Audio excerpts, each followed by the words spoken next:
For the past few years, Ricky Gervais, Stephen Merchant, and Karl Pilkington have been meeting regularly for a series of pointless conversations. This is one of them. Testing. Is that all right? Hello and welcome to the Ricky Gervais Show with me, Ricky Gervais, Stephen Merchant. Hello. And the little round-headed buffoon that is Karl Pilkington. All right.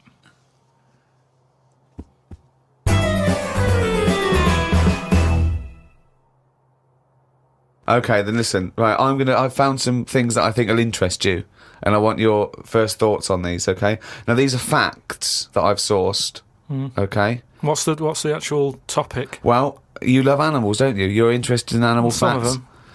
I don't love them. Some of them fascinate me and stuff, but a lot of them also get on my nerves. I don't know how an animal can get on your nerves. They just do. Okay, then, here you Right. go. There's a frog, Carl. Just a little frog, a poison-arrow frog, that contains enough poison to kill over 1,000 human beings. Why is it that annoyed? It's not annoyed. Well, why is it going about killing 1,000 people? No, it has the potential to. It has enough poison, it has enough toxin in it that could kill 1,000 human beings. But does it need that? Whereabouts is this? Where's it living? Rainforest, I think. And does it need that sort of power? Is it in that much? Is it getting threatened a lot? Is what I mean. Well, no, because it's saying, don't come near me, and it shows it with its colours. It's got the colours that say it doesn't want to be eaten. It doesn't want people to chew a bit, right, and go, oh, I'm an idiot. It's saying, look at my colours, don't eat me. You don't want to come near me. But then why give it bright colours? Because now it's standing out. Yeah, and it's going, don't eat me. Yeah, but make it a colour that fits in, like camouflage. Why make it orange? Of course it's going to stand out, and then they'll attack it. And then it'll turn around and bite and kill 1,000 men or whatever. No, it doesn't bite. It's the fact that if you were to eat it, you would die. Yeah, but who's going to eat it? Well, things that eat frogs. The French. And they Yeah. go, sacre bleu! You have killed me and 999 of my friends. But why is everything, like, surviving like this, though? I thought it was all about survival of the fittest, not the one who looks the hardest. Well, but survival of the fittest is whether you're chosen or not by nature. No, but I'd survive if I could go about killing 1,000 men at one bite. It's not fair. It doesn't bite. It's Well, whatever, if it licks you or whatever. But no, it doesn't not seem- if it licks you. If you lick it. Well, I'm not going to lick it. It's not going to happen. I will not be licking a frog. So it's of no danger to me. So I could still kill it, and there's no chance, at no point am I going to lick a little frog's head.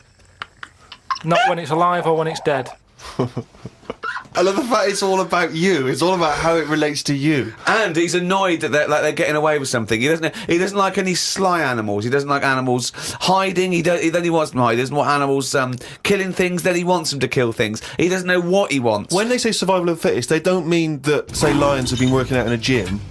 It means Do you understand? It means the fittest gene pool, and the fittest gene pool is a gene pool that's still around. That's all it is. You think that everything, slugs, cats, are all somehow, their ambition is to be like us, or to have the attributes like us, that they can speak, they can talk, they can think, they can act. I only think that because when you see people with these pets, lizards, cats, whatever, they treat them like the humans. So I think if you do that enough times, they're going to start getting familiar with Again, certain... Planet of the Apes. No, He's I'm thinking talking, of Planet of the Apes. Say like you with your cat, the way you talk to it, you give it a little cheeky massage and that when it's stressed out.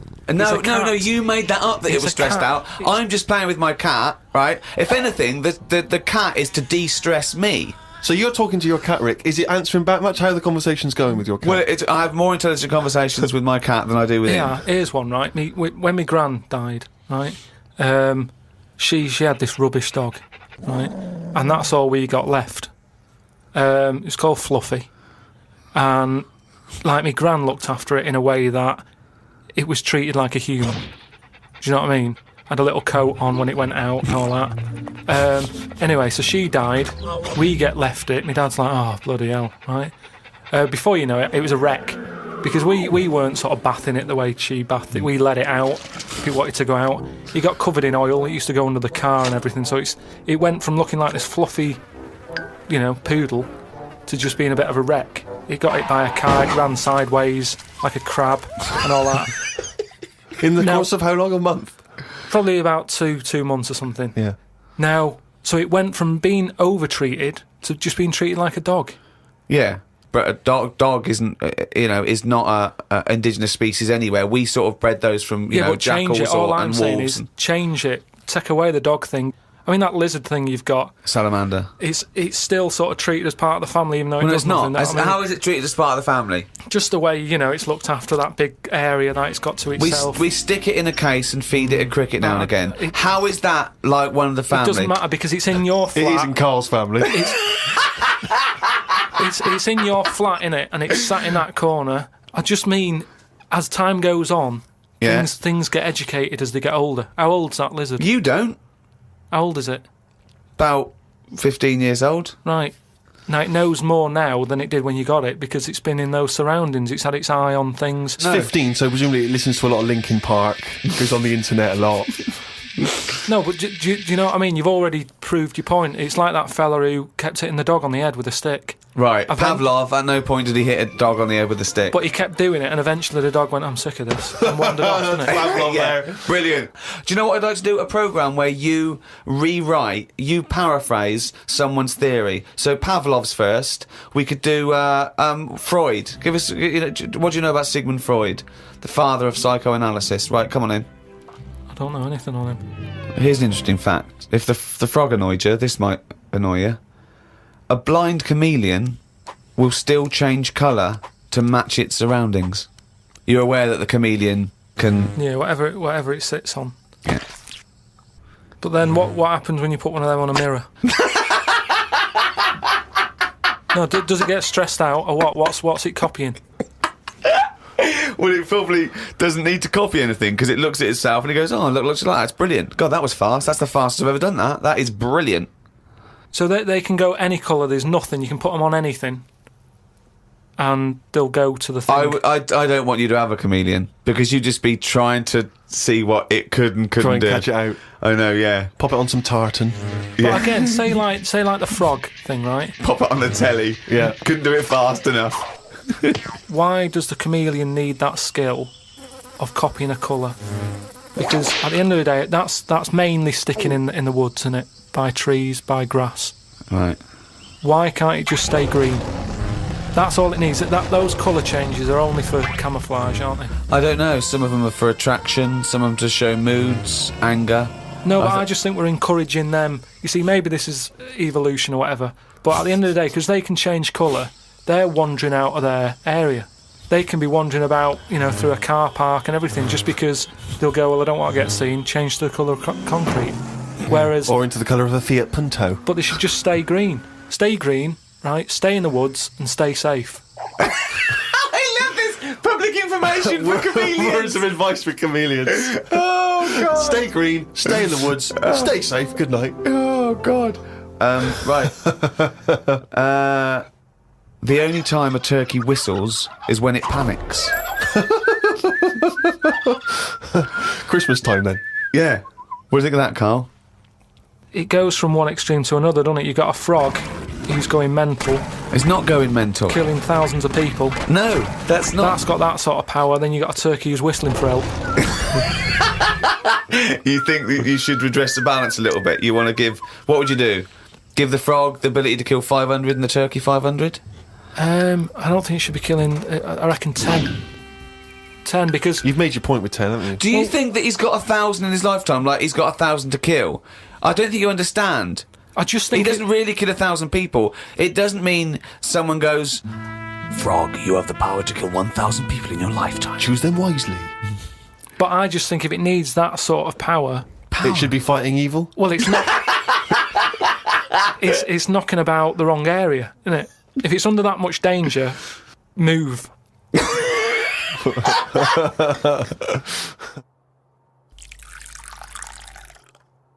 I was thinking the other day about, your body and everything, because it is amazing, isn't it? How it works. Oh, yeah, yeah. Does the brain control you, or are you controlling the brain? I don't know if I'm in charge of mine. Nor do I, There's Carl. a surprise. Nor do I, Carl. No, do you know what I mean, though, by that?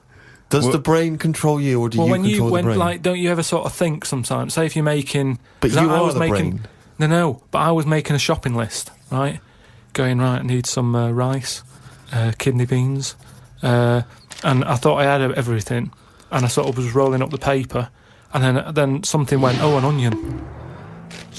Your brain did something that. went an onion. Was it Suzanne? No, well, my brain sort of went, you forgot something. Yeah. I didn't think I'd forgot. I was No, you are your brain. No, but don't you understand?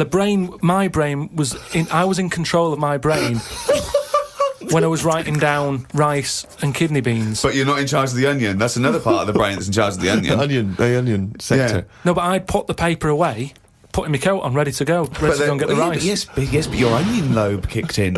What? So you put the paper in your pocket, you got the coat on, then you just suddenly hear Then from it nowhere, was just like onion. Yeah, I'm not even thinking about that shopping list. It's in my pocket. I'm thinking, do I need my gloves? It's cold out. Yeah. Suddenly, onion, and it was like, oh yeah, onion. Yeah, I had to get the paper out. So what I'm saying is, who's in charge?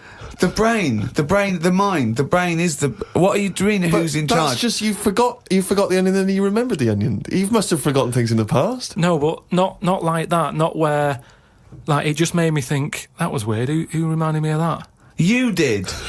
Yeah, but I'm not. No, you are your brain. It's not like there's you, then there's a brain, then there's an extra one looking down at it. Oh, the meta brain, the thing above it. No, but your brain. How does your brain work? You give it information, don't you? Well, it takes. Do you mean you give it information? Well, if I sat in a room with nothing, not feeding it anything, it wouldn't know anything. No, but there's this thing that there's two yous. It's this thing that there's this, Carl and Carl's brain. Yeah, there's not a duality in this. If you go, come on, now think. That's the brain saying that to itself. It's not. There's not two people in there having an argument. Come on, brain. And the brain's going, oh, don't you start, I was thinking then. And the other thing's going, brain, onion. And the brain goes, Carl, onion. You are your brain. If you are anything, you are your mind, your brain, your collection of memories, your personality. You're not what you look like. Does that answer your question, Carl? What do you think then? You were thinking of a tortoise on a skateboard then when I did that last sentence, weren't you? You know, whilst you've been working on that, I've been travelling about a bit. Went to Dorset, right? Nice beach there. And you know those huts you get? Like a hut on the beach and you... Oh, where you get changed? You can get changed in it, but they're better than that. It's like you can put a telly in it, sofa if you want. Oh, you don't mean the Victorian changing hut? Yeah, you mean those like... sort of things. It's sort of bigger than that. Yeah. And we're walking down there and there was a really sort of big fat family in one of them. There was about 4 of them. And you could tell that they'd never had a game of anything, do you know what I mean? They just sit down there, eating ice creams, looking at the sea and what have you. And the weird thing is, the little fat kid, the youngest one, who must have been, I don't know, about 8, he was really fat, to the point of you couldn't see his neck. Yeah. And he sat at the front of his mum and dad and his older sister. He sat there, and he had a frisbee, and I thought, look, they don't want to play with him. I mean, that's an active game to play, isn't it? Yeah. Frisbee. As we got closer, he was just using it to eat Maltesers out of. I just thought, even, again, you know, the one active thing he's got, he's using it to eat out of. Yeah. Extraordinary. And that just sums up what people are like now when it comes to keeping fit and activities. Oh, that's fantastic. One thing I've noticed, that because I occasionally go to the gym, and you know those guys who work out constantly to give themselves extraordinary physiques. Just they're on the trip, they're on the weights, and they're really. I notice in the summer particularly, those guys cannot wait to get their shirts off. Yeah. Everywhere you see, they're walking around. If they've got a good torso, they are walking shirts off.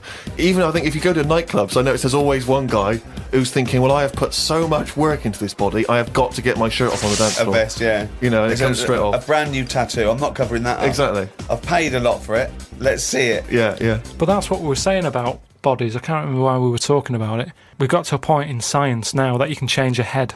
Right? No, well, that doesn't make any sense at all. It was a program on. It was done in the 50s or 60s where they stuck a monkey's brain on a stick and had it wired up and it still worked. Right. Right. Okay. And that was in like the 60s or right. whatever. Okay. Well, so, to say to change a head makes no sense at all. Because if you put a different head on a different body, you're changing the body. Yeah, I know. Well, that's what I'm about to say to you, though. What? That's what I'm saying. That I'd be more confident if I had someone else's body. Because if anyone dissed it, I can go, no, it's bad, innit? But it's What not are you mine. talking about? What? It's like, say... As opposed to someone else's head? yeah. Well, What, it you'd wouldn't be me, would it? The head is me. Well, of course it is. That's what I Yeah, mean. yeah, So the what do you head's mean? me. You'd be happier having someone else's body? What, than your own? What I mean is, say if you're wandering about, for some reason, there's an incident. You have to take your top off and that, and everyone's looking at you, right? And you're a bit sort of, you haven't got the muscles and that, you haven't got the six-pack. Right. Which isn't that nice anyway. I don't know why that's become a nice thing, really, seeing the insides of you. You might as well... I mean, I know I came up with the see-through skin idea, but it's a bit weird, isn't it? You can see stuff. No, it's the muscle in front of the... No, it's not. It is. Sometimes you can It's see, not the- It's not the tubes. outline of your No, organs. you can't see tubes. You can see tubes and veins and stuff. Well, you can see veins. Yeah, well, I don't want to see that. That's why we've got skin over it. Is Well, what stop I mean. looking at naked men, then. Why No, you but keep- sometimes you can't help it because it's been hot, and like you say, there's people walking about with vests on and that. So anyway, what I'm saying is, say if some incident happened, I'm walking about with my top off. Right. Girls are laughing at me, right? Why? Dunno, they might. Yeah, go on. So they wouldn't look at your body, they'd all look at your head. So what I mean is, Yeah. rewind that, right, and imagine all that happens again, but I've got someone else's body. Right. Whose body? Just some fella who's died, and my body was injured, and they said, we've got a new body in. You can Right. have it. We'll Yeah. stick your head on it. Yes. Yeah. Now, say if... They're laughing at you. they are laughing at the they're body, laughing yeah. at the body, Yeah. but at least I'd be able to sort of go, I know it's a mess, but it's not mine. At least I don't have to claim ownership. So all of this extraordinary technology that can make put one head on another person's body, is so you can go, it's not my body. No. But And it's not your own. I'm not being funny though. So if you have a body transplant, right, and you're there, you're at home, naked, you look down, Yeah. lovely penis and a set of testicles, Yeah. right? What do you do with them? What do you mean? What am I doing with them? Well, do you like them? Well, you wouldn't mess about with them as much as if they were your own.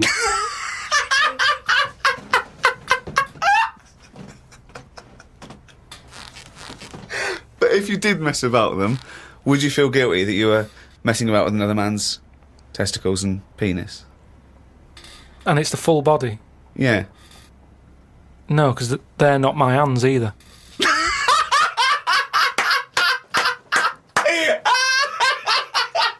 You're a genius! You're a fucking genius! So what you're doing is watching someone else wank. Yeah.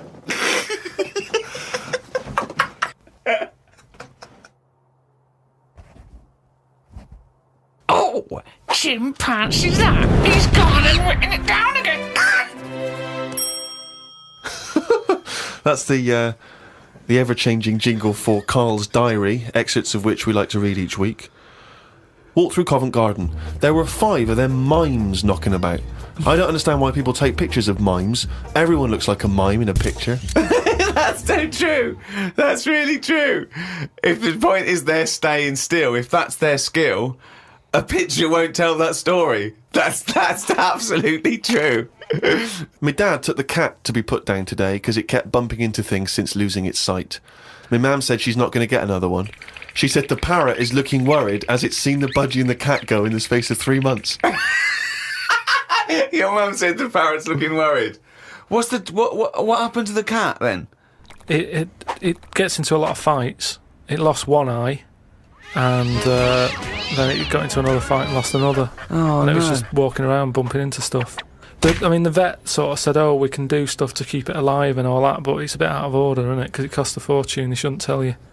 But Mum and Dad can't afford to have eyes put on it and stuff. no, you can't have eyes put on a cat No, anyway. but they said, we can do something here. We can What? have its eyes sorted out. But I don't think you should be allowed cats. Why? Not the Pilkington family. Why not? Well, They they have keep good dying. lives. Yeah, I know, but they have good lives whilst they're still knocking about. It's just that we get through them. It's a good job you're not going to have kids. Oh, God almighty. I can't believe it. A mate sent me a story on email about a bloke in China who has this weird illness that means he can't have his picture taken. That's not the weird bit. If he tries, his body doesn't appear in the photo. Don't talk shit. He has had group pictures taken and everyone appeared apart from him. Don't talk shit. The That's story bollocks. had a picture next to it of a family photo and it said he was stood at the back, but you couldn't see him. Right, he wasn't in the picture. He was in the picture. No, he wasn't in the picture. We've done loads of tests and stuff. No, on him. I haven't done loads of tests. This is bollocks. There's no way this is scientifically possible. What's his want? Yeah, now he's wanted. Just a white bit of paper up on the police wall. Have you seen this man? What man? If you see him, tell us. You're talking shit. Suzanne watched the film You've Got Mail tonight for about the 14th time. I don't think you could properly fancy someone without seeing them, unless you're blind. I think it's odd when blind people have affairs. Why is that odd? Just because most stuff is based on looks, innit? So you think once they've found someone, they're happy with them, stick with them. But no, it's not true. Most things are based on looks. What I mean is when you first like meet someone and that. Well, initially it's only looks because you don't know them. So that's what I'm saying. But that's a ridiculous thing to say, isn't it? Well, no, it's just what I think. I'm not saying that's like fact or anything. I'm just thinking if you're blind, why mess about? You're still basing on it if it's only looks that people find. What? Yeah, I'm just saying. So why is a blind person messing about having an affair? Because I'm saying that presumably that blind person isn't basing anything on looks. I just all right. I mean, maybe that's not. I mean more like. Do you want me to cross it out? Shall I cross it out? Because it's just the same way. I think I put how people. I read something in a Sunday paper once with some bloke who was going out with some woman. He ended up going out with a sister who was a twin. If you're gonna have a change, have a change. Spoke to Ricky about trips to the moon. He was up for going just to see what the world looks like. I came up with the idea of a giant mirror on the moon that would reflect the world back. He had a few questions, but I had the answers. Yeah. He changed the subject. I won. Right. My first question was, how would you get it up there? He said bit by bit. That'd be a good mirror then, wouldn't it? I said, how big would it be? He went, you'd still need a telescope. I said, how would you get it on the right side of the moon, always facing the right? He went, what? He went, does the moon move then? I went, yes. And if we don't like the mirror on the moon, we can always wallpaper over it. It's Suzanne's birthday tomorrow, so I've got to get her something. I sometimes think it would be best if we didn't celebrate birthdays. I think people would live a bit longer if they didn't know how old they were. Age puts restrictions on things. She said something about wanting one of them posh badges to put on her coat. I will look for one later. I love the fact that around the time that you've got to buy Suzanne her birthday present, you think that birthday presents are a bad idea. Got up early, it's Suzanne's birthday, gave her the card and present. She was well happy with her posh badge. She wore it to work. It's quite nice to hear a moment where she was actually happy for once in your company. They always say when you get someone a present, you should buy them something they wouldn't buy themselves. Daft rule. I want something I would buy myself if I had the money. When I was young, me Auntie Nora got me a present I wouldn't buy myself. It was a t-shirt with her face on.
For the past few years, Ricky Gervais, Stephen Merchant, and Karl Pilkington have been meeting regularly for a series of pointless conversations.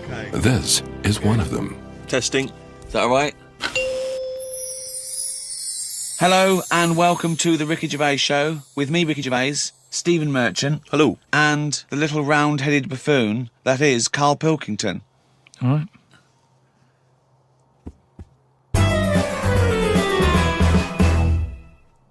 Now, everyone knows over the past sort of like few years, my big pet project, it hasn't been my own career, it's been get Karl famous. Yeah. I want people to recognise him in the street, come up to him and say, "You bald-headed mank twat." Well, let me tell you now, Rick, I've on. been out and about, and a lot of people have come up to me and said, has Karl Pilkington got a head like a fucking orange? Well, and I've I've been- had to instantly confirm the answer to be yes. But he's had a call. He had a call recently from a film company asking him if he's got any ideas for movies. Now, how desperate, in what dire straits must the British film industry be that they're going, "We need Karl Pilkington. We have hit rock bottom." And he went along for an interview. So what? And you went in and you... I went along and had a meeting, and they just said, right, got any ideas? And sort of said, what you thinking? What sort of thing are you after? Are you after action, thriller, whatever? Because you can provide any of that. I love that he's playing it cool, like you've come to the right person. Yeah, My yeah. time's precious, what do you need? Yeah. Yeah, I'm Karl Pilkington, the movie doctor, what do you need, Papa? So thought of this idea sort of on the spot. Good. That whiz by 'em. No, but sometimes that's how good ideas come up, don't Yeah. they? Just So a random. lot of yours have come up, yeah. No, but if you just Randomly. talk, I find that your mouth comes out with stuff. Right, there's another Right, quote. right. There is another quote. That, If you talk, your that- mouth comes out with... that to me stands along with what were those things in Gremlins called? No, but what I mean, if you sit there and try and use your brain to do it, Right. it doesn't work the same. Just keep talking. Just keep your mouth talking, and eventually it will come out with something pretty good. That is exactly what Plato said. So So anyway, Aristotle, he said, "Sit down. I've got an idea for you." Aristotle said, "Plato, how do I go?" Right, just keep talking, and eventually your brain will come out with stuff. so what I thought, I just started off by saying like actors' names and that who I thought should be in it, because then that's giving more. It's building. Right, Okay, so who who did you say? starting. Who did you say? So I said, right, I'm seeing Clive Warren, That's Clive Warren. Who's Clive Warren? the one who was in Closer. Clive Owen. Clive Owen. Right, all right. Did they look at you I think I like you're a said fucking Clive. idiot? So they all started trying to figure out, who's this Clive Warren we've not heard about? He must be amazing. He's on Clive Warren. Get me Clive Warren on the phone. Who's got Get Clive me Warren? Clive Warren. And I said Rebecca De Mornay, right? Where did that come She from? hasn't been in a film for 15 years, has she? Clive Warren and Rebecca De Mornay. They thought he was a genius. They've never thought of putting Clive Warren with Rebecca De Mornay. But hang on a minute, you could have any film star. This is your fantasy casting, and you choose a bloke that doesn't exist and a woman who hasn't been on TV or in a film for 10 years. Oh God! Why didn't you choose, Someone who existed. J-Lo or someone who's a big star? God! Clive Warren! Oh God! Oh So God. anyway, starts off, and the people, you're seeing into their lives from Yeah. like the morning. Yeah. So it's like a nice sunny day. Yeah. Radio's on. They're going about the day. They're having the breakfast. They're saying, "Oh, what we're doing tonight?" And you're thinking, "Oh, they've got a nice life." She's like, "Love you" and all that. Yeah. He walks out the house, gets hit by a bus. Oh, So Clive Warren's dead. I don't know if Clive Warren would take that part because he ain't got much to do, has he? No, I don't. If I know Clive Warren, And I think you do. I think I do. Carry on. So he's hit by a bus, so he's So dead. he's hit by a bus and that. The titles come up. Oh, It's got yeah. you, right? She's Starring devastated. She's Clive Warren. fed up. She's devastated in that. Doctor says Clive's dead. Who's playing the Doctor? Jack Nicholson House. Sort of. What's that fella who was in Independence Day? Will Smythe. No, the old black fella. Morgan Freeman. Yeah. Yeah. Get him in. He's Morgan the Freeman, doctor. yeah. He says, "Your husband's dead." She's like, "Oh God." What happens then is he says, "But listen, what we can do now, we can take the brain out." Right. Right. And a fact that I'd read that day before the meeting. This isn't in the film now. This is me. Right, but Right. luckily, you I read read a thing about how the brain can run on half of it. You've actually got a full brain. Some Run of it on us have. half. So this was in my mind still. Well, half your mind, yeah. So I said, what happens is Morgan Freeman says, been working on this. You can run your life on half a brain. Right. She's sort of a bit like, what are you telling me this for now? My husband's just died like 20 minutes ago. Yeah. And he goes, yeah, but if we're going to do this, we've got to act quick. She's like, do what? He says, whilst his brain's not fully dead, because it stays awake for a bit when you've been killed. He's not dead then, fine. No, but Wait. he is, but they found out that Right. it stays awake a little bit. No. So- No, he's gone. No, You're hit by a bus. Yeah, no, he's dead. If the brain's dead, you are dead. Clive Warren's dead. And if the brain's not dead, you're not dead. No, but it's like people in a coma. They're dead, aren't they? But the brain's No, they're in a coma. No, they're not dead. Coma. No, they come out of comas, don't All right, then he's in a coma. He's been hit by the bus, but the chances are he's not going to come out of that coma, but his brain is still awake. So change that. That's easily done. Hold on, though. I like this fact that he's in a coma, so they're going, look, he's definitely going to die in this coma. Take the brain out now. Pop the brain out. But why is that such a weird thing when that's what they do now? That's what they do now. What is? That's what they do. What? They do that. What? A brain transplant? No, but when, like, how I've signed that donor card, Yeah. like, if anything happens to me... No. they've There's got the no lot. such thing as a brain donor. Oh, we've explained to you before. Yeah, but they're working on it. They've said something about Einstein. They messed about with his brain for ages, trying to work out if it was full of stuff. That's what they're doing. They're working on that. There's loads of things that doctors are doing that we don't know about. I've seen some weird stuff on the internet. Yeah, I know you have. Yeah. I saw a programme on Channel 5 where a monkey brain was still alive and it was stuck on a stick. And they You were poked watching it. the Magic Roundabout. They poked it and it reacted. Right. So it's still alive. It's being kept alive. And it's only a matter of time. What's the brain linked up to? As long as you can link it up to the eyes and somehow so it can tell the arms and legs what to do, you're laughing. I love that. Imagine a team full of doctors going, well, we're going to try and do a brain transplant. Carl, as long as you can link this up to the eyes and tell the arms and legs what to do, we're laughing. Cheers, Carl. See you later. Then what happens is they say, do you want half of his brain in your head? Half of his brain in her head. She says, definitely not. I'm having you struck off. She starts screaming. She calls the police. He gets Yeah, arrested. but you'd have said that years ago when people can have, like, someone else's arm put on their body and stuff. Yeah, but he's only in a coma. Yeah. No, but he's not going to come out of that coma. Right. So it's like this or nothing. It's Right. like, look, you know, what we're going to do here, we can either turn the switch off Yeah. or we can put his head in your head. But why would you... So why, what he does? So what they do then? They're going to take half his brain. Half of his brain, take out half of hers, pop it in place. Why would she do that? Because she loves him. But hold on. Well, no. Wait. What would she then be? Because this is what I'm trying to tell you. Okay. Sorry. What happens is, he explains all this, so I mean, this would probably cover about 20 minutes in the film, but I'm just rushing I just rushing switched it up off, now. but yeah. No, you wouldn't. This bit would have you. So what... Well, I'd have actually left when I wouldn't have even gone in to see a film starring Clive Warren and Rebecca De Mornay, unless it was 1985. So the thing is, she's the same as you. She says the same thing. She goes, why would I do that, doctor? And he goes, well, what will happen is he's gone, but you'll have his thoughts. So in the morning when you say, oh, I don't know what to have, well, I have cornflakes, his bit of the brain will sort of say, Have a Weetabix. have shredded wheat or Yeah. whatever. And she's like, oh yeah, good idea. Sorry. So the point of this film is that the dead man can remind her what breakfast cereal she likes. Yeah. So the thought... What do you mean, yes? So that's it, is it? No, that's not the only thing. Wait a minute. This is only Act One. That's just the first bit. Everything's going well. She has it done. So who is she? Is she herself? She's Rebecca De Mornay, Yeah. but now With and again with him chipping in with a bit of voiceover. So the idea is it's all going well at the beginning. And So she can't decide what dress to wear. She's had half of her brain taken out and put in a bin, Yeah. okay? And Clive Warren's half has been put in there. So now she's walking round, okay? So Yeah. she's like a schizophrenic. No, like I say, the brain is alive, so it's all going well when she leaves hospital. Yeah. And she gets a first taste of it, and it's a bit weird to get hold of because she's sort of.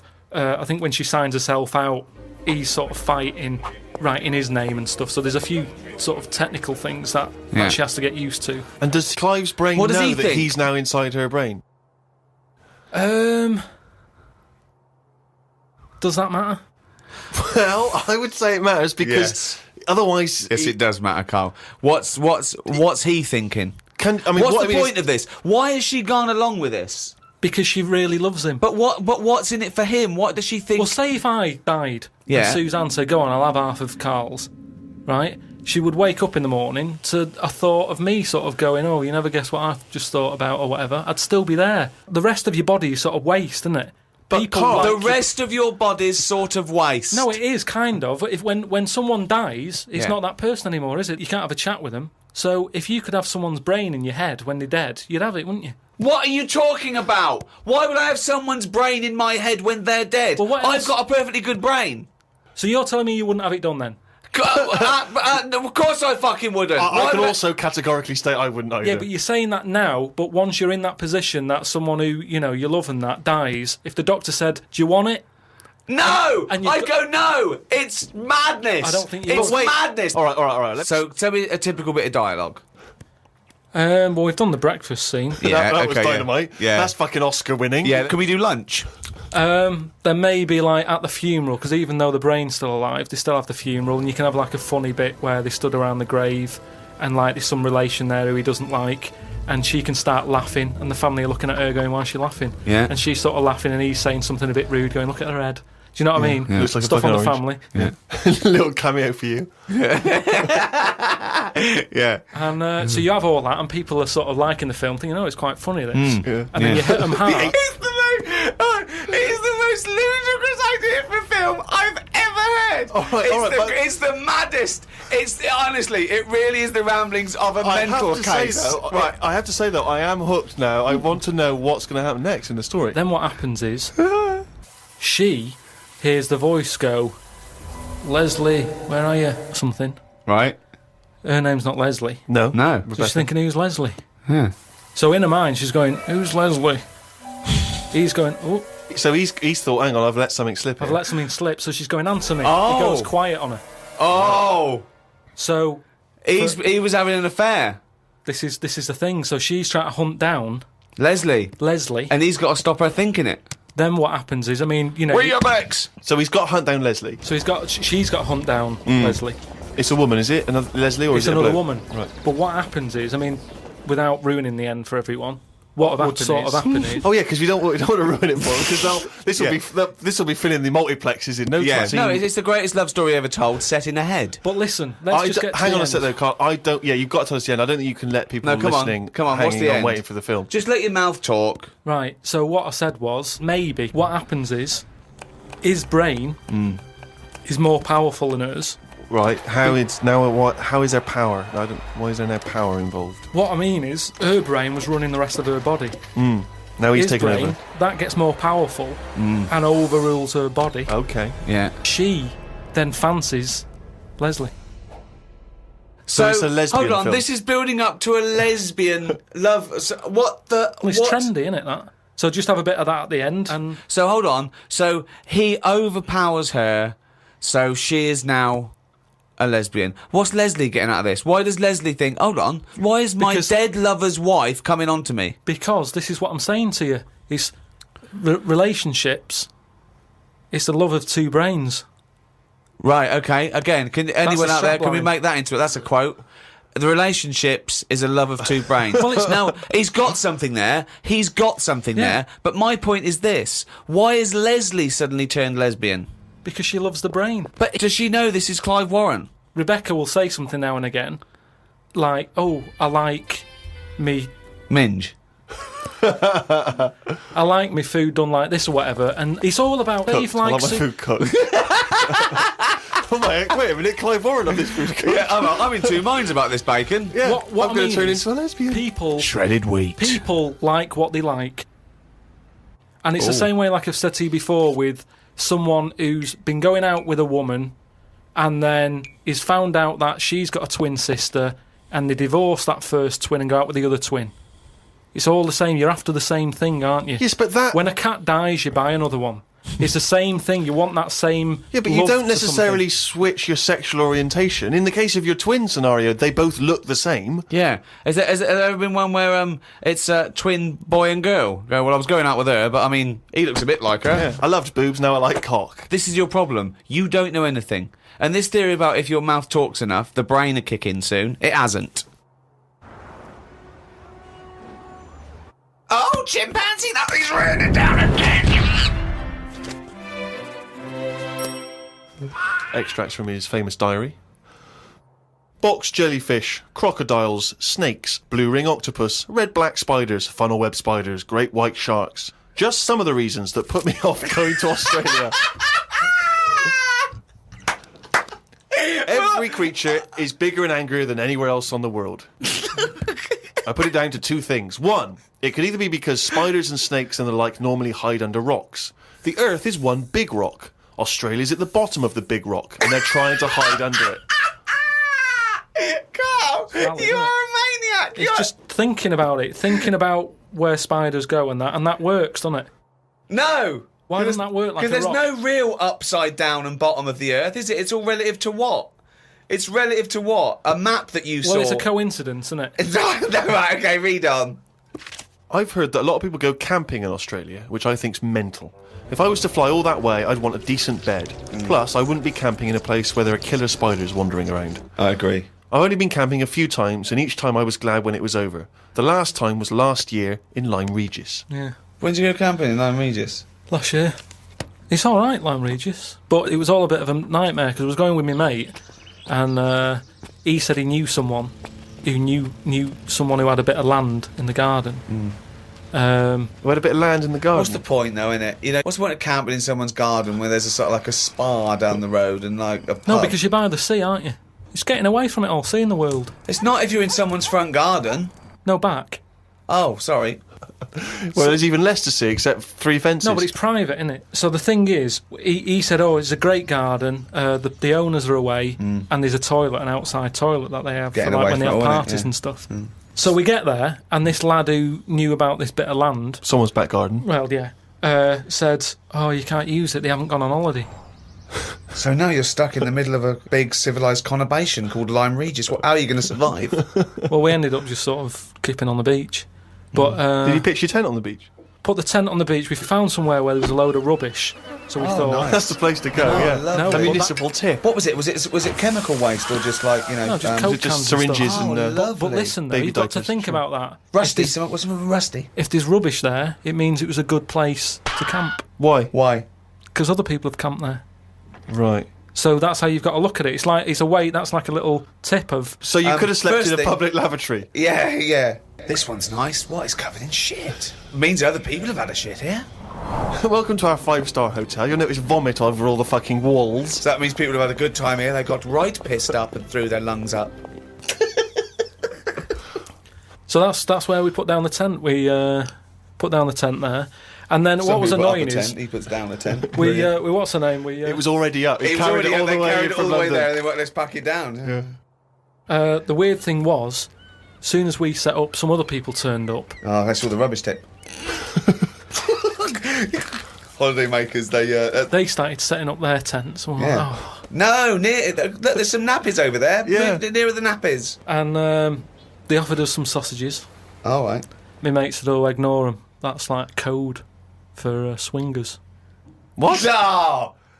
What? So there were some people cooking some sausages, Yeah. saying, "Would you like a sausages? We've made too much." And you It's said, just "No, that that's thing. code Don't for talk swinging." to strangers. It's like we want to get away from it all. Yeah. We don't want someone. You know, it starts off with sausages, doesn't it? And then before you know it, But what do these people look like? they were about 45. Who are they, there? A man and a woman. A man and a woman. So what was in it for the bloke? Some people like that, don't they? No, I I mean, don't know. you say, right, I want the bald one, love. If it's like wife swapping, should one of you be a wife? No, but I don't know all the rules and that. But He's just got a real thing for fucking oranges. and we didn't want any sausages anyway, so we just sort of I said, don't believe sausages is a Is a code for code for swingers. Because eventually, how many times do they give someone sausages and they go, well, get your pants off, and they go, well, we just have some sausages. They go, oh, this isn't working, this code. But why we need would a better they be, code. Why would we be being offered sausages? Because they're nice people and they're making sausages. Makes you wonder. We don't. Let's not trust these people. Let's move our tent nearer to the corpse. So yeah, that was the camping. September 30th. Going away with Suzanne's mum and dad. We're meeting them at Madeira Airport as they're flying in from Manchester. The plane was full and I had a headache. There was a baby sat behind us that was crying its eyes out for the whole flight. The mother of it said it was upset because its ears were hurting. So were mine.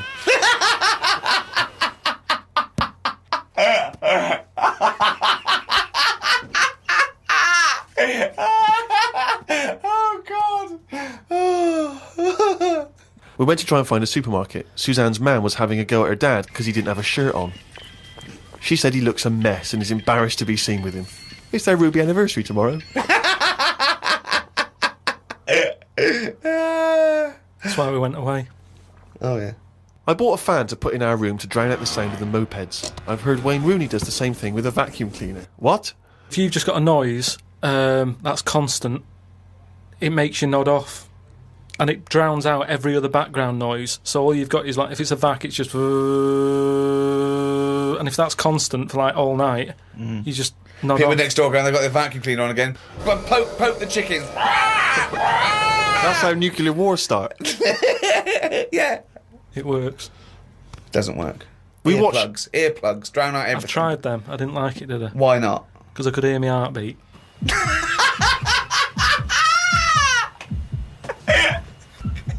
Oh, you're such a strange little creature.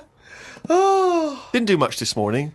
Just sat by the pool, saving insects that flew into it. I'm gonna die like fucking Noah. That's amazing. Nothing good. How were you saving them? Did you wait for them to hit the water, then fish them out, or you grabbed them in the air? Stuck my finger on the top. They grabbed on, lifted it off. And what, when it, like some sort of insect lifeguard, you'd see someone landing and you'd go, right, that's me, dun, dun, dun, dun, dun, dun, dun, dun, dun, and you'd go in there. But it's hard to turn a sort of a blind eye to stuff like that, because you know that's something, you know, you're witnessing death. And if you can save something, you do, don't you? You do your bit. And at night, I'd sort of think, have they learnt the lesson, or will they be back, and will they be dead in here tomorrow? But if they can get an extra day, I've done my bit. I can't do more than that. I'm on holiday, do your bit. I'm lucky enough to see the world, do your bit.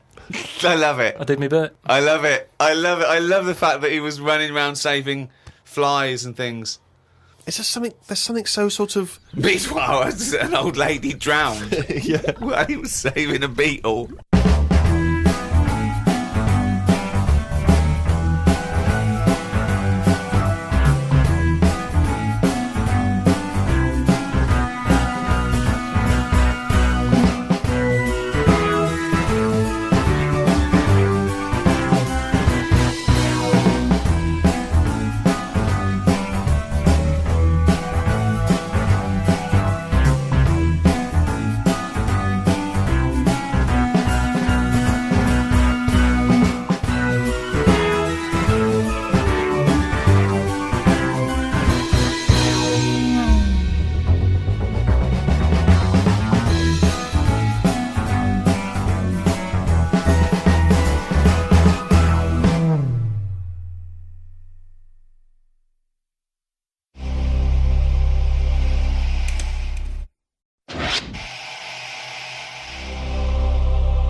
For the past few years, Ricky Gervais, Stephen Merchant, and Karl Pilkington have been meeting regularly for a series of pointless conversations. This is one of them. Testing. Is that all right? Hello and welcome to the Ricky Gervais Show with me, Ricky Gervais, Stephen Merchant. Hello. And the little round-headed buffoon that is Karl Pilkington. All right.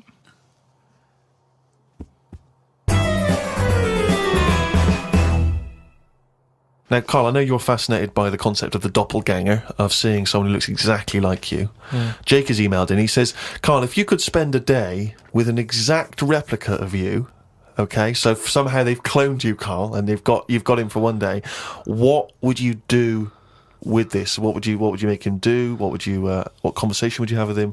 What would you do? Is there anything you could, how would you utilise him for one day? Well, they'd both say, I'm not bothered, and that'd be the end of conversation. What would do me head in is, does it think the same way, look the same way, Exactly dress the same. Yeah. How would I know which one I was? Because you'd be you. That's amazing. No, no, no. How would I know which That's one I was? incredible. No, because- that is the most stupid thing ever said by a human being. Can we get the Guinness Book of Records on this? Has anyone anywhere in the world said anything more stupid than how would I know which one was me? But think about it. This other person's going, all right, thanks for meeting up and that. And I go, hang on a minute. No, you came to me. And then Suzanne would come home and she wouldn't know the difference. And then suddenly you'd start doubting yourself. And you'd go, should I be leaving? Or... So, how do I know if I am that real one, if he knows what I know? But you know who you are because you're experiencing But he'd it. be saying that because he'd say, yeah, it is a bit weird. But isn't it, you know Owen, the truth, you idiot. How would I know which one I was? So anyway... But bear in mind, What would you do? You could pass him off as yourself. What would you do? Would you play tricks? Would you, you know... You could be in two places at once. Would you do stings? Would you do scams? No, because it would only end up getting me into trouble, won't it? Because people won't believe that there's another one like me. Otherwise, everyone would be saying that when they get caught robbing. They go, oh, it wasn't me, it was me doppelganger. It can only... I wouldn't want it, to be honest. It's a bit of a headache, isn't it? Because he could be going off, going mental, causing all sorts of trouble, and you're going, will you pack it in? And he's going, what? What are you on about? But then that wouldn't happen, would it? Because he's being me, so he'd be sat wherever I am anyway. Because he'd want to do what I want to do. So, pointless. But I still wouldn't want it. It's unbelievable. That was a conversation with himself. That was amazing. That was like experiencing what it would be like if there was two Karls. Yeah, He's having a discussion with himself. We could have left in that time and come back, and he'd be arguing still. What does this mean? Does this mean though that I could just sit at home and not do anything, and just send me out on? Yes. And when he's seen something happen, I'm seeing it. No. You're separate people. You're separate people. But then he's not a doppelganger then, Well, is he? you're identical twins then. You found out identical twins and he's got exactly the same input as you. I mean, it's not a real question, is it? It's just a little... Again... But I said to you the other week about twins and that, how I wouldn't like to have a twin. It's alright when you're a kid, but unless you're a Siamese twin, even they don't even look alike, do they? They're just stuck together. You don't go, oh, don't they look like each other? They have different haircuts. They don't carry that thing on, do they? Like normal twins do. Like normal twins, the mums say have the same haircut, wear the same shirt. Siamese twins never look the same. They've just got their arse stuck together. Again, it's a dialogue in his own head. It's unbelievable. Okay, Karl. This is a logical conundrum. To a certain extent, there's a little bit of lateral thinking because, but there is only one right answer. Now, the pressure here isn't to get this right. The pressure is when I've told you the answer to then understand it. Because when I've explained this to people, I've laid out for them, they still can't quite get the concept. Okay, so there's two doors, Karl. Yeah. One leads to heaven, one leads to hell. Yeah. Okay, they're identical. You can't tell them apart. Okay, 50-50. Right. Obviously, you want to go to heaven, I assume. Right, there's two guards, identical guards, guarding each door, okay? Right. The one guarding hell always tells a lie. The one guarding heaven always tells the truth.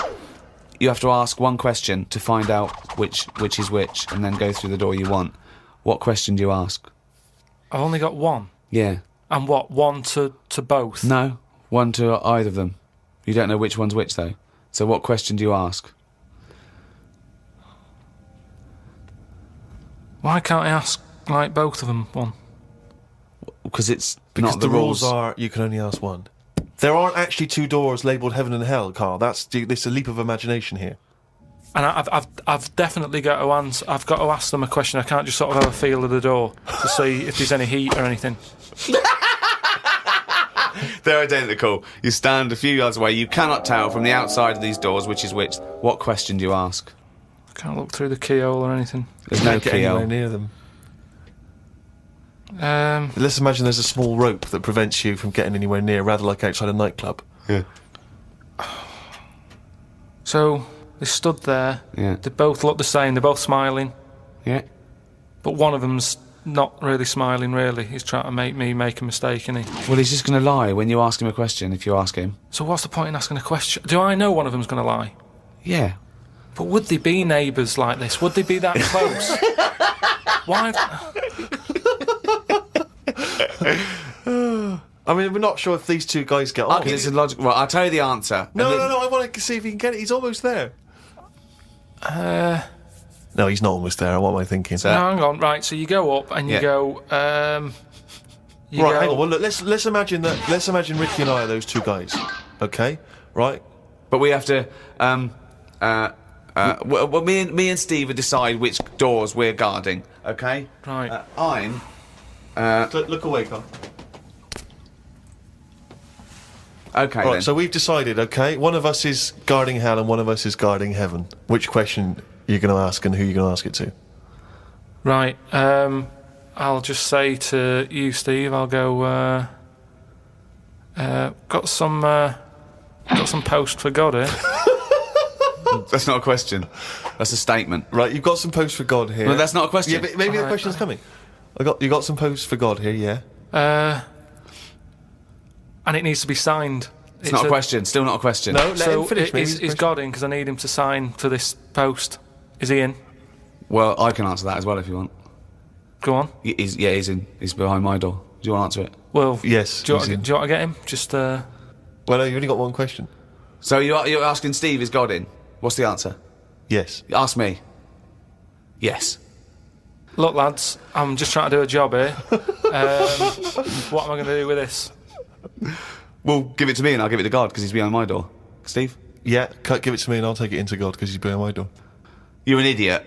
Let me tell you the answer. I'm guarding hell, by the way. I'm the devil. Steve's God, okay? So you asked me what Steve would say if you asked him what door he was guarding, and I'm going to lie. I know he'd say heaven, because he'd tell the truth, but I'm lying, so he'd say hell. So the question is, if I was to ask the other one what door he was guarding, what would he say? And whatever the person answers is the door they're guarding. Steve, what door are you looking after? Well, heaven. Yeah. Why should I believe you? Because you don't know. No, that doesn't work. Because you asked me the same, and I'd say heaven as well. Right, so who do I believe? This is where you use your gut feeling, though, isn't it? This is what life's... Well, as opposed to the pure logic that Ricky's just used. I just think, because there's a lot of questions in life where you don't know the answer, and you go, do you know what? I don't like the look of him. So... They're identical. Yeah, but they're still identical twins. You always get a little snidey one.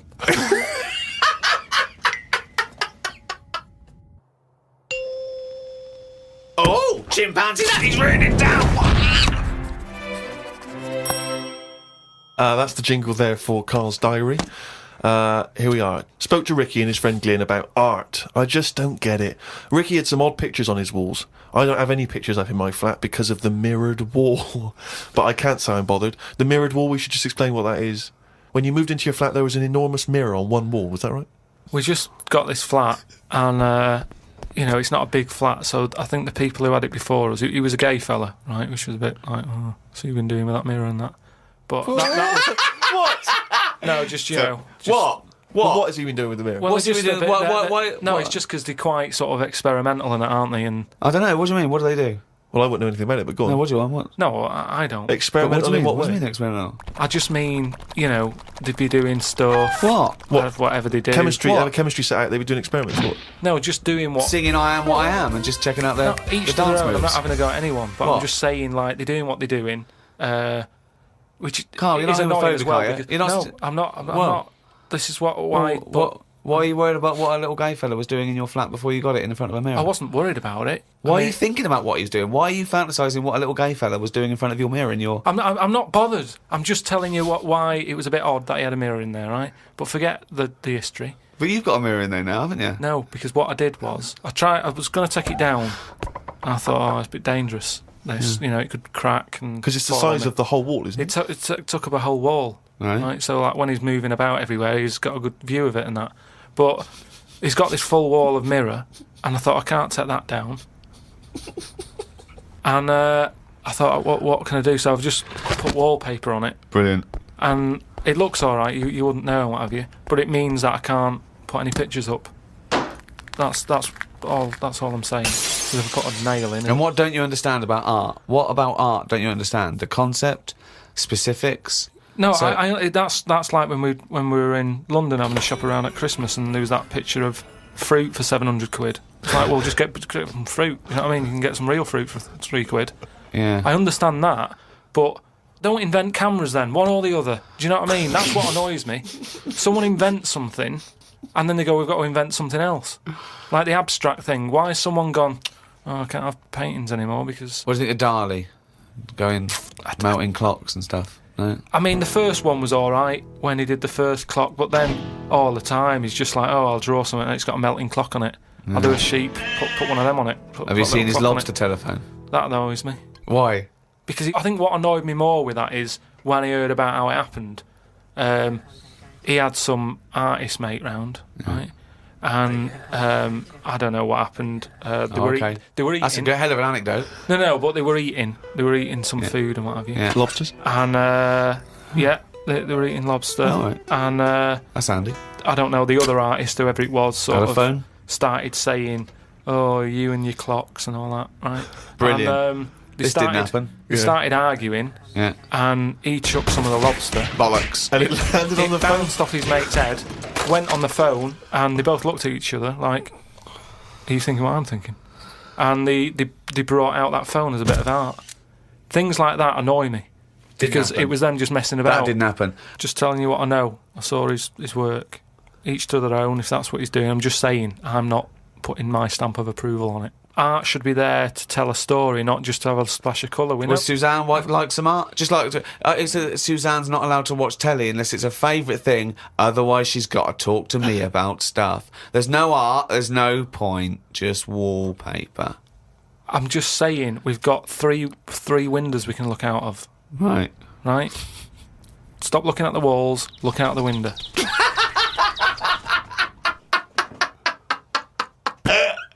My mum phoned and said that my Auntie Nora, the classic Auntie Nora, wanted me to look on the internet to find out what the weather would be like in Spain at the end of November.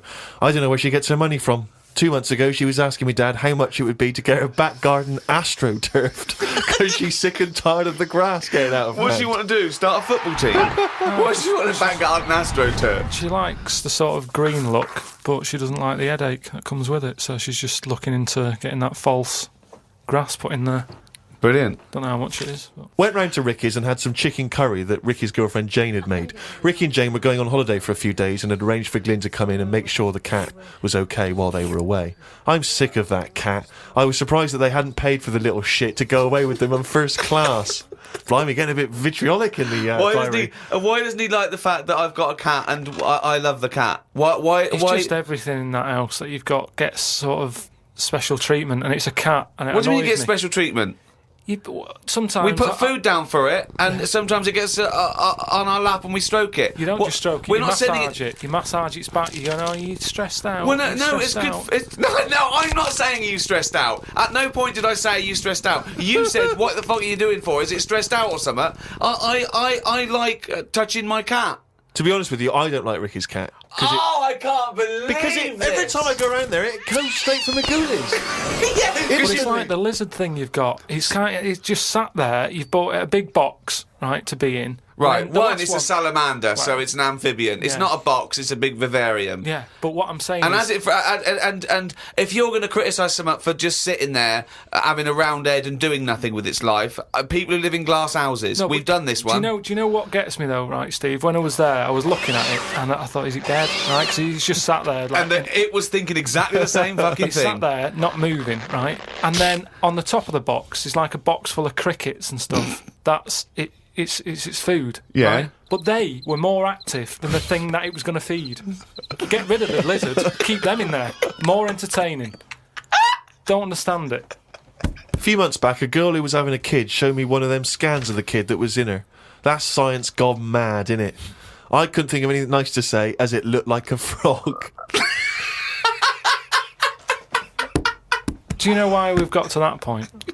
What? Why have we got to see something that young? Why? Because people can keep an eye on the progress of the baby in the womb. Yeah, but why are they printing it out and stuff? Surely that's for a doctor to see.